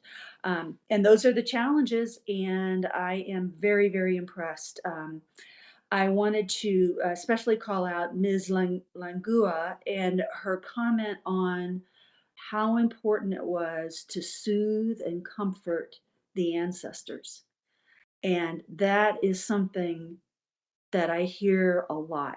And it's funny how ubiquitous that is among indigenous tribes, is that connection to their people and the connection to their land. And I wanted to express to you my opinion, for what it's worth, that you are soothing and comforting those ancestors after all that they've been through. The other thing that I like to say when I talk about this is how heavily a component human rights are when you talk about these sorts of issues and repatriation, and the kind of reflection that you need to take when you repatriate these objects. And particularly when you're repatriating human remains or items that have sacred context, where they house the souls of the ancestors or things like that. And it's developing that language around around respect and dignity for another culture that is very different from my own, but that nevertheless has every right to existence and has suffered harm in the past because of what my ancestors have done. And I think, someone else was saying about how you've got to face the issue directly. I think that was Dr. or Mr. Ning. And I think that's very true. You've got to face this directly. I know in the United States, there is a convergence of a lot of efforts regarding decolonization that are tied into what's called sometimes a shorthand DEIA work, and that is diversity, inclusion, access, and equity. So you're looking at melding those two concepts so that you're sitting inside the museum and you're looking at your diversity, your inclusivity, your equity, and your access. Who are the people on our staff? Who are the people on our boards of directors? Who are the people holding the highest offices? And are they reflective of our community? And are they reflective of some of these different voices that have never been heard or inadequately heard in the past? And then you're also looking at the museum externally. how are we presenting ourselves? How are we telling the story, or how are we standing down from telling the story? And I think the thoughtful effort that's being made by the museums that have spoken today is really encouraging. It's encouraging to me to see that kind of effort, to really look at this a new way and to think about it differently, and then to put it into action. It's not just an abstract concept, it's very, very real, especially for those who have lived it. And kudos to all the presenters. I have learned so much tonight. Thank you very, very much. Thank you so much for the comment, Ms. Knowles, and feedback. Now, let's listen to some local voices. Thank you. And now moving on to the next commentator, Dr. Fang Chun-Wei is the head of the Department of Exhibition and Education at National Museum of Prehistory in Taiwan. I had the honor of listening to his guide tour when I visited the National Prehistory Museum for work as an interpreter.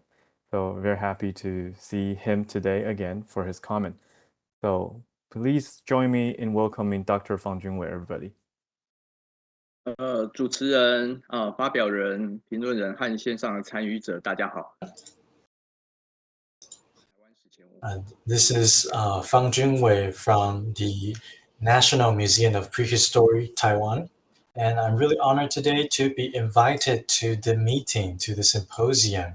And I'm honored to be a commentator for the 4 panelists. So my specialty is really in the anthropology and also prehistoric study. And for a long time, I have been the manager of ethnographics. So I've been trying to really analyze the study of museums from the perspective of ethnographics, from the perspective of National Museum of Prehistory. So as we talk about the study of indigenous people and also the museums focusing on indigenous cultures, we've been always discussing about how we can respond to the needs of local residents.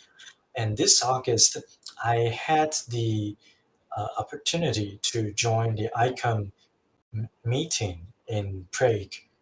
So we've been talking about the strategy plan for the coming years, and among them, climate change, decolonization, and sustainability are 3 of the focuses of ICOM in the meeting. These are the 3 commitments that the ICOM has proposed.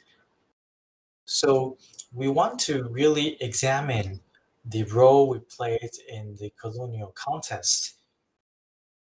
And then we can come up with the ways and solutions to decolonize ourselves. So from the perspective of ICOM, they believe that decolonization would be a challenge that all museums around the world have to face. In this scenario, how do we really face the challenges or address the challenges brought by decolonization? To me, I think this is something we want to focus on in our symposium today, Decolonizing Museums. And we want to share some of our best practices and also our experiences in this area. So I believe we all know that the development of museum has a lot to do with the society. As now we are facing a more diversified society, we need to respect the voices, opinions of different groups and also communities. This is something all museums have to face together. As we talk about decolonizing museums, we are also acknowledging the fact that we are now reflecting on ourselves. We reflect on ourselves, on our roles, on our perspectives, and also on our ways of accumulating all the collection. So in the past history here, basically the museums in Taiwan were influenced by the Japanese colonial period because back when the West colonized Taiwan, we never had museums at that time yet. So we're seeing some colonial context from the development of museums in Taiwan. And looking into the 21st century, we started to see a lot of local museums on indigenous people. It means that the indigenous people are starting to preserve and also display their culture or traditions through these local museums. It also opens a new channel for us to communicate with the global community. And then I think in Dr. Pickering, in Dr. Pickering's speech, he focused on the fact that during the colonial past, a lot of collections are really from the colonial powers, so that really most of the natural history museums around the world are trying to decolonize their collection, their context. We try to engage in repatriation of the items. At the same time, Dr. Pickering mentioned that some of the repatriation efforts were really launched due to the political or external influences. It's not really a self-developed initiative from the internal of the museums. So these repatriation efforts were often not insightful enough or effective enough. So these really these commitments were not really as practical or not as useful to the global community. So to decolonize museums, we really need to start from the staff members of the museums, from the internal of the museum. So Dr. Pickering also mentioned that we're not sure if this way of decolonizing museums would be really effective in the end, but he believed that in this way, we would be able to foster understanding of the colonial past, the context of the museums. So the existence of museums is really from a Western tradition, and then the nature of museums have a lot to do with the colonial past as well. So this connects us to the talk from Dr. Tzu-Ning from National Taiwan Museum.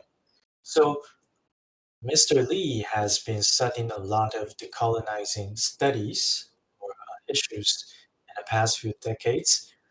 And in Taiwan, National Taiwan Museum has been reflecting on itself and also reflecting on its colonial past. So National Taiwan Museum was established back in the Japanese colonial period. And this is why Mr. Lee pointed out that as we try to decolonize ourselves, we need to ask ourselves a question first. How do we face our colonial past first?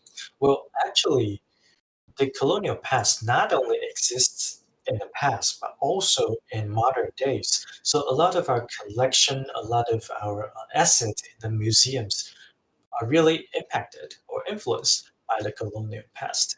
So colonialism did not only exist in the past, but also exists in the collection that we have now. So Mr. Lee mentioned that this phenomenon contributed to ways of decolonization. So first of all, it's about the repatriation exhibition for the collections, for the items.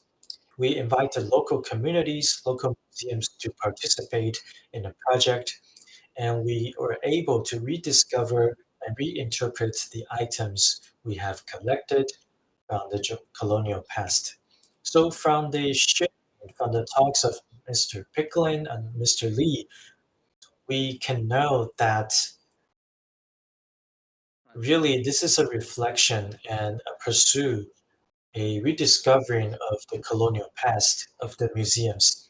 And for our third panelist, Langus Lavalian, really what we're seeing from this talk is that we're now engaging a lot of museum staff in the decolonization process. And also from the perspective of indigenous people, we try to examine how local indigenous museums and also local indigenous communities are able to engage in the colonization process. So Langus Lavalian, she is the research associate of the Bunun Cultural Museum of Haiduan Township in Taiwan. She shared the experiences and also the practices of the Bunun Cultural Museum. So this Bunun Museum of Haiduan Township actually is a result of the government and also local efforts. So they try to interpret the items collections of the local region. And then Langus Lavalian also gave us two examples when they try to preserve and rediscover these items. For example, this Gurumahin exhibition. In this exhibition, we discovered the affection that we have for these items, especially the Bunun people. They have a special affection and emotional connection with the past items from their communities. So this connection with the history gave us a new perspective. And at the same time, this repatriation project that Langus Lavalian has mentioned is pretty much similar to what Mr. Lee has mentioned as well, but they shared it from different perspectives. For example, from the perspective of National Taiwan Museum and also the Bunun Cultural Museum of Haiduan Township. So we try to emphasize it's not only about returning the items to local communities, it's also about really adding more values to these collection in a museum that is not returned as well. So, for example, it's really about returning traditional memories, not just about the physical items. And I think this also echoed to Mr. Pickering's sharing about repatriation. So, for the Bunun Cultural Museum, they focus not only about returning of these physical properties or assets, but also about the memories, the culture, the tradition of the Bunun people. So, as what Mr. Lee mentioned, in the exhibitions held by National Taiwan Museum, the curators throughout time, they started to reflect on themselves, on the way they held the exhibition and try to improve the way they organize the exhibitions. And this also echoed to what Mr. Pickering mentioned, decolonizing ourselves or decolonizing myself. So really throughout time in this process, we try to really decolonize not only the past history, the past context, but also ourselves. And from what Ms. YAZAKI Haruna mentioned, we're seeing this special field in Hokkaido, this Upopoi field, where we can really preserve the Ainu language. So we know that language really shapes the way we understand the world for each group. So from the sharing, we knew that it is really difficult to preserve and to rediscover the Ainu language. By using Ainu language in the museums and in the park, I believe that we have a lot of potential and opportunities in doing so. So for example, the Ainu language is not just a means for communication. It's not just a tool. It has a more symbolic meaning here, so that by preserving or rediscovering the Ainu language, we're able to build up cultural identity or group identity here. And for the Ainu people, we're able to give them a different future. We're able to help them find a different way of understanding their own culture. So the Ainu language has found their second life or their second existence. in the modern society. So by putting it in the thread of decolonizing museums, I would say that this is quite meaningful because this modern museum is also helping decolonizing a colonial past.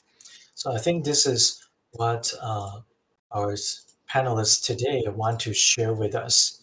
So these are really my sharing and also feedback today. Okay, thank you, Dr. Fan.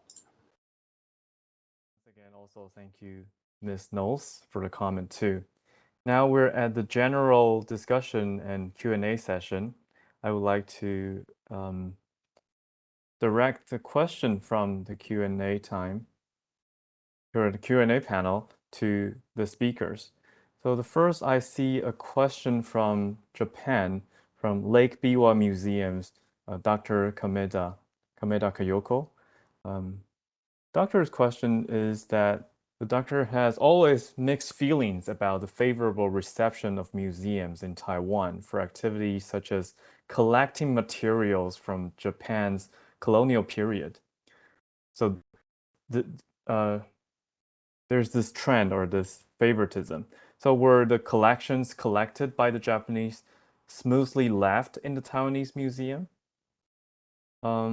Maybe we can invite Mr. Lee for this to answer this question.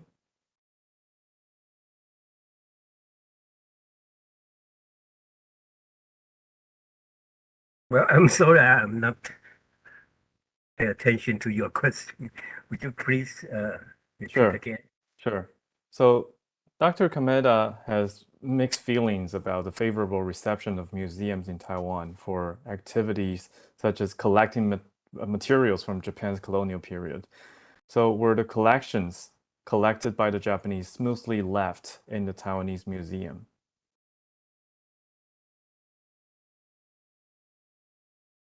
Uh, 有一些留在台湾。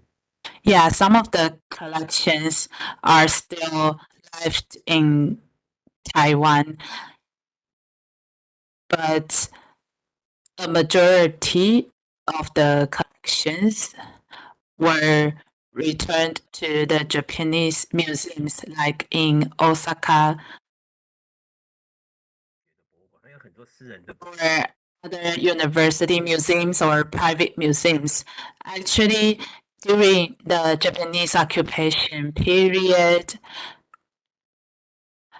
the collections of Japanese objects became preference for individuals. Some of them are left in Taiwan, some of them are returned to Japan. Thank you. All right. So also we have some curiosity about the preservation of Ainu language in Japan. So may I invite Ms. YAZAKI-san to answer the related questions? Yeah, from Chaoling Guo. So preserving intangible heritage is always very challenging. So does your museum have Ainu language collections? And how do you present language as an idea?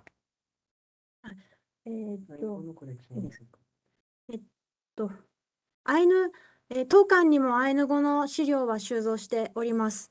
Yes, there are Ainu collections at our museum. このウポポイができる前に、白老に、ポロトコタン、アイヌ民族博物館がありました。 Before Upopoi was established in Shiraoi, there was a Porotokotan in which an Ainu museum also existed. で、そこにたくさんのアイヌ文化の伝承者の方が協力してくれまして、そこにポロトコタンに来たおじいさん、おばあさんたちがアイヌ語いろいろ物語とかも、技術のこととかも、お話ししてくれまして、その録音が当館の資料として収蔵されています。 And many people collaborated with the Ainu Museum, the former Ainu Museum in Shiraoi. Many grandmothers and grandfathers came and shared their knowledge about the Ainu language with the museum, and many of the recordings that were made with them are now collections at Boboi at the Ainu Museum, National Ainu Museum. 私もそういうのを聞いていっぱい勉強してます。I also am learning and studying the Ainu language through listening to these recordings. Thank you very much for sharing, so we know the revitalization know more about the revitalization work of the language. Thank you. Yeah. Now I have another question from Mr. Wang Ming-er, who's now studying at Oxford from a knowledge. He said, many thanks to all panelists for your inspiring papers. So the question is for all panelists. So following the main theme of this symposium, he's wondering how an Asian Pacific perspective of decolonizing museum could be articulated or voiced. So what's the difference between the Asian Pacific perspective and a Euro-American one, in your view? And how do you facilitate a more meaningful dialogue between these perspectives in order to further decolonize museum in a wider context beyond the Asian Pacific region? May I invite Mr. Pickering, Dr. Pickering, to answer this question, and then the following speakers accordingly. Yes. It's a very pertinent question. I think we have to remember that the greatest recent colonialism has emerged from Europe, and the Asia Pacific region has been a subject of that colonialism.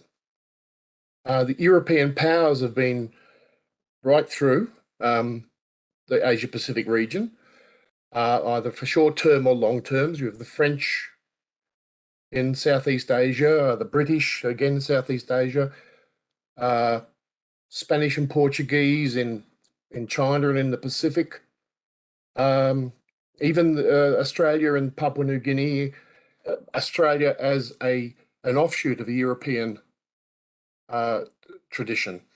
So what is important is if there are any strong voices, those strong voices will come from the Asia Pacific region back to, I should probably throw Africa and India into this, but they will go back to those European powers or European institutions. There's a very strong conservatism in the European tradition now. Museums have often become the big so-called universal museums, both conservative and are more temples than they are centres of education and social investment.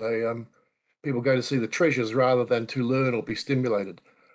So the voices from the Asia Pacific region, where people talk about their colonial experiences and what they're doing to address that, I think are really valuable. I'll also add that there is a strong sort of language and cultural divide where certain nations will deal only with people who speak the same language.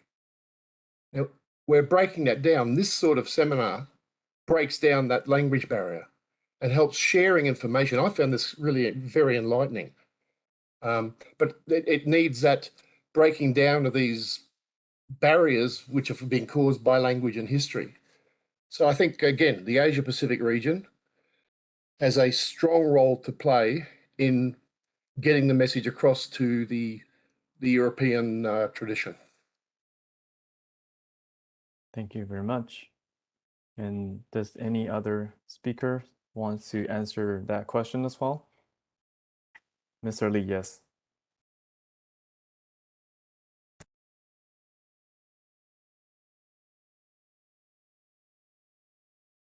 Would you please unmute yourself?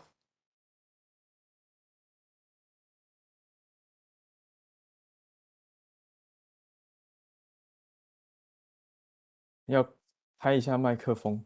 Sorry, could you unmute yourself? Thank you.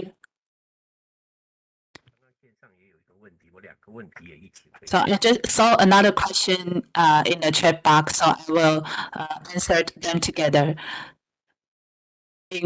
Indeed, the colonial experience in Asia Pacific is different from Europe and America. Actually, the colonial experience is quite complicated here, and each region has their own history. It doesn't necessarily mean that they don't have the colonial experience. It is just different from a European country colonizing a certain region. So actually, I always see that the experience of colonization has affected the development of museums. I would like to point out, and I would like to respond to the questions raised by the audience. Actually, the system and structure and discussion of the museums are a result from the Western country. We have to reflect upon this. I think this is also an important attitude. An important idea of decolonization is not to act as someone who enlightens others. Actually, people from the colonization are not really wanting to colonize the regions, and they just collect the objects to the museums, and they also brought some cultures to communities. This is a typical colonization attitude, and we work with communities. We don't want to say that we are a big museum and we are leading the communities to do the collections or do the decolonization or so on. We should be treated equally. So we want to see ourselves as an enlightener. Maybe some people do not feel conscious of that. But I feel that modern or contemporary museums do not reflect upon this idea. They always think that they have to educate the communities or educate the public. So I am the knowledge provider or I am an enlightener. So I think that from the perspectives of decolonization, we have to do some self-reflections. Maybe you are doing this out of your kindness, but from the perspectives of decolonization, this is something we should reflect on. Thank you very much. Yes, and the next question is directed to Langus. So for Langus, has your participation at the museum to preserve and promote your own culture inspired younger generation and changed your people's impression of museums from your experience? 好，那我想一下怎么说，就是我觉得解职这件事情其实 Okay, for me, 我觉得还是要回到不同的国家、不同的地方。 there's a lot of action planner, so we should understand it from different contexts of different cultures. So for Taiwan, we have the colonial experiences, and to us, the government, to some extent, right now is also a colonizer. In our small museum, we are a museum that only collects our indigenous objects. So what kind of approaches can we adopt?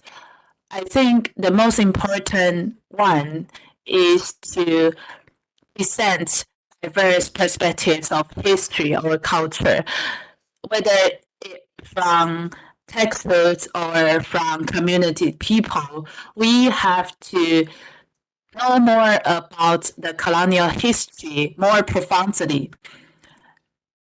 also we have to be aware of what happened during that period.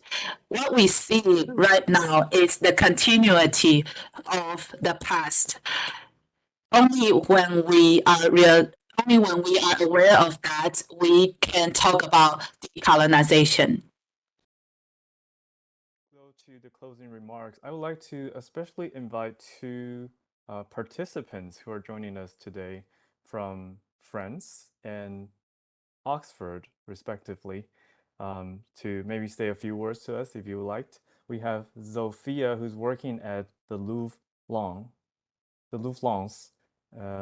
Sophia, are you with us? Would you like to share with us your feedback from joining us today, from your point of view?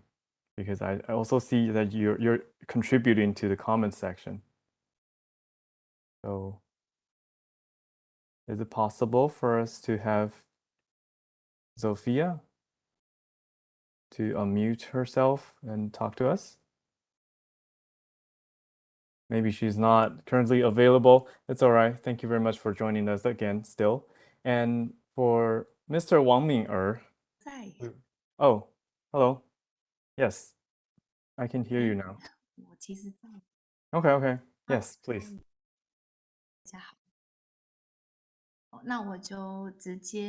Hello, everyone.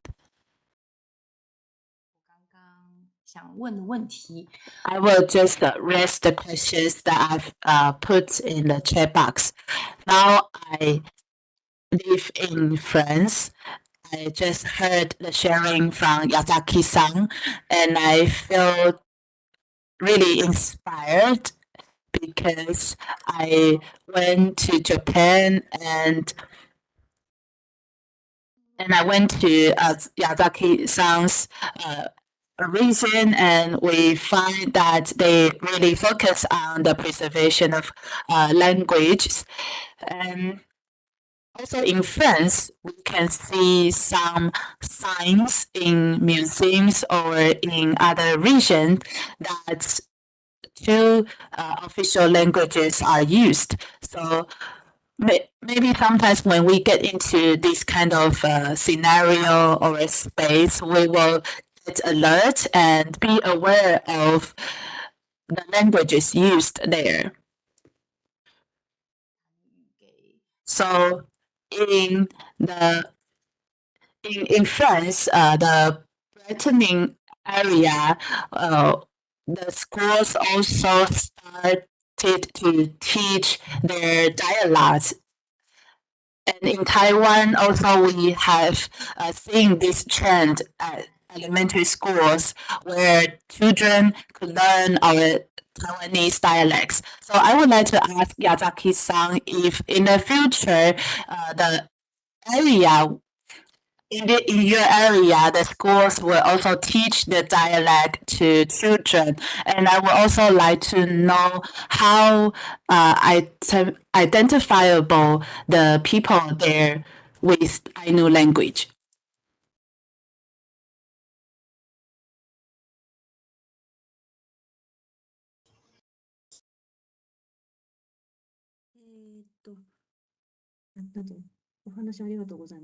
Thank you for the question. Thank you for your question. アイヌ語は、今他の地域でもいろいろ勉強会が行われてまして、地域によっては小学校で教えているっていう方もいらっしゃいます。Regarding the Ainu language, there are many efforts being made, and in certain regions there are also efforts being made to teach the Ainu language at elementary school. ただそれはいわゆるそのやれる人がいるから行われているっていうことだけで、地域も本当に限られています。But this is only able to take place because there is somebody who can do the teaching at this school in that region. And so there is this limitation. ただ、ウポポイができたということもきっかけの一つとして、だんだんアイヌのことを勉強してくれる学校も増えてきているので、これからどんどんいろんなところで、まずアイヌ語も方言がいろいろあるので、その地域の言葉を学ぶっていう機会は、これからも増えていくんじゃないかなと思っております。With the establishment of Upopoi means that there are many schools that are visiting Upopoi, and many people are gaining an interest in the Ainu language and Ainu culture. And it's my hope that in the future, schools will have an interest in teaching the Ainu language in their school. And in particular, there are many different regional dialects of the Ainu language too. And it's my hope that they will be able to integrate and learn about those regional dialects too in schools. Thank you. Thank you very much for Sophia for the question and Yazaki-san for the answer. And Mr. Wang, if you're with us, Wang Ming-er, would you please share with us your feedback for joining us? 对，首先谢谢觉得今天这个收获良。 Is it possible for you to turn up your volume of your microphone a little bit? 那我刚才就像我刚才讲的一个问题，就是我也想要更多了解，是让大家觉得，例如说到这个是澳洲的观点，是这个台湾的观点，讨论这个爱奴语的事情的时候，事情到底能够。抱歉，麦克风收音的关系听不太。Sorry, due to microphone signal issue, we were not able to hear you, Mr. Wang. Yes, can you stay closer to the microphone so that we can hear you? Okay, so really my question is how we can really form our own perspective. For example, as we talk about the experience from preserving the Ainu language and also preserving the cultural assets of the Aboriginal people, and how do these experiences inspired us, and how can we form our perspectives from the Asia-Pacific region? Because sometimes we shared the perspectives from the West, but also I think it's important for us to have our own perspective from the Asia-Pacific region as well. To make it more clearer, I think it's a great question for everybody to ponder because Mr. Wang has worked with Pitt Rivers Museums in Oxford for decolonization projects. Yeah, so that's a very good reflection question for everybody.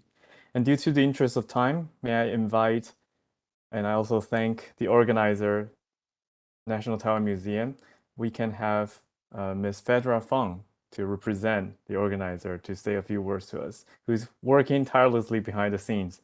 Phaedra, for the closing remarks. Hi, I hope everybody can hear me clear.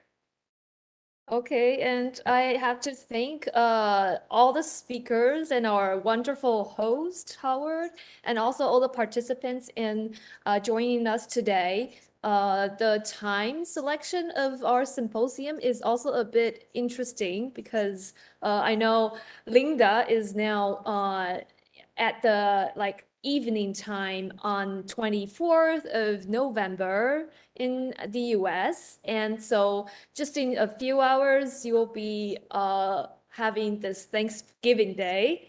So that is also something that I know in your region, a lot of people are having this discussion or reflection.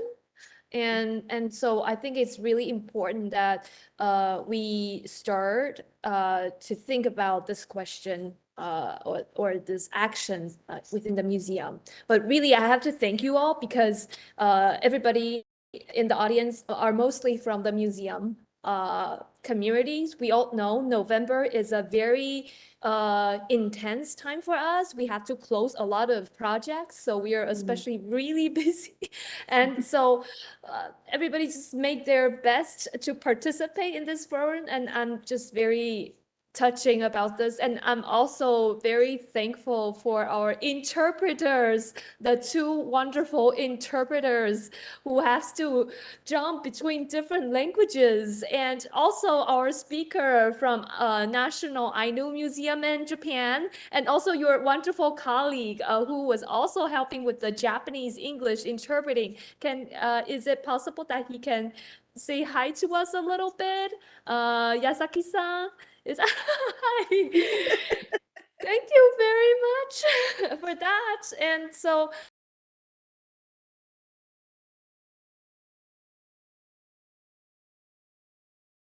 Uh-oh. Oh, oops. I think, yeah. Pedro, you there? yeah, I You am. froze. Yeah, I know. We heard It's we heard your probably thank you. Yeah. Oh, so so thank you. And I think I will leave the words in the message that I will send to all the participants later. And so I welcome you to join our following events. So now I hand the mic to Howard. Thank you so much, Pedro. Thank you, everybody, ladies and gentlemen, for joining us today. We're now at the end of the session, so thank you for your participation. We cordially invite you to join the third session, Museums for Diversity and Inclusion, this afternoon, Taipei time. Also, please kindly complete our feedback survey to help us improve our events in the future. You may find the link in the chat room and also on the screen as our staff is putting it on the screen now. Yes, I see it. Thank you very much. Once again, thank you so much, everybody, for joining us. And thank you so much for everyone who's working behind the scenes so tirelessly. We wish you all the best in your future endeavors. And I'll see you next time. Thank you so much.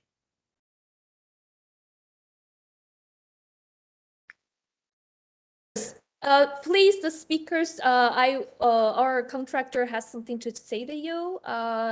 So while everybody's, it has something to do with our administration work that I will update with you with a Google link that I think I should send it individually to you on this chat. So please wait for me just one moment.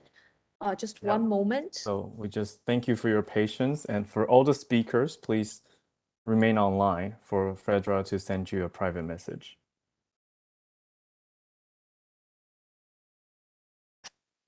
Oh, okay, here it is.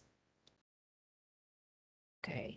You may refer to the chat that we're having.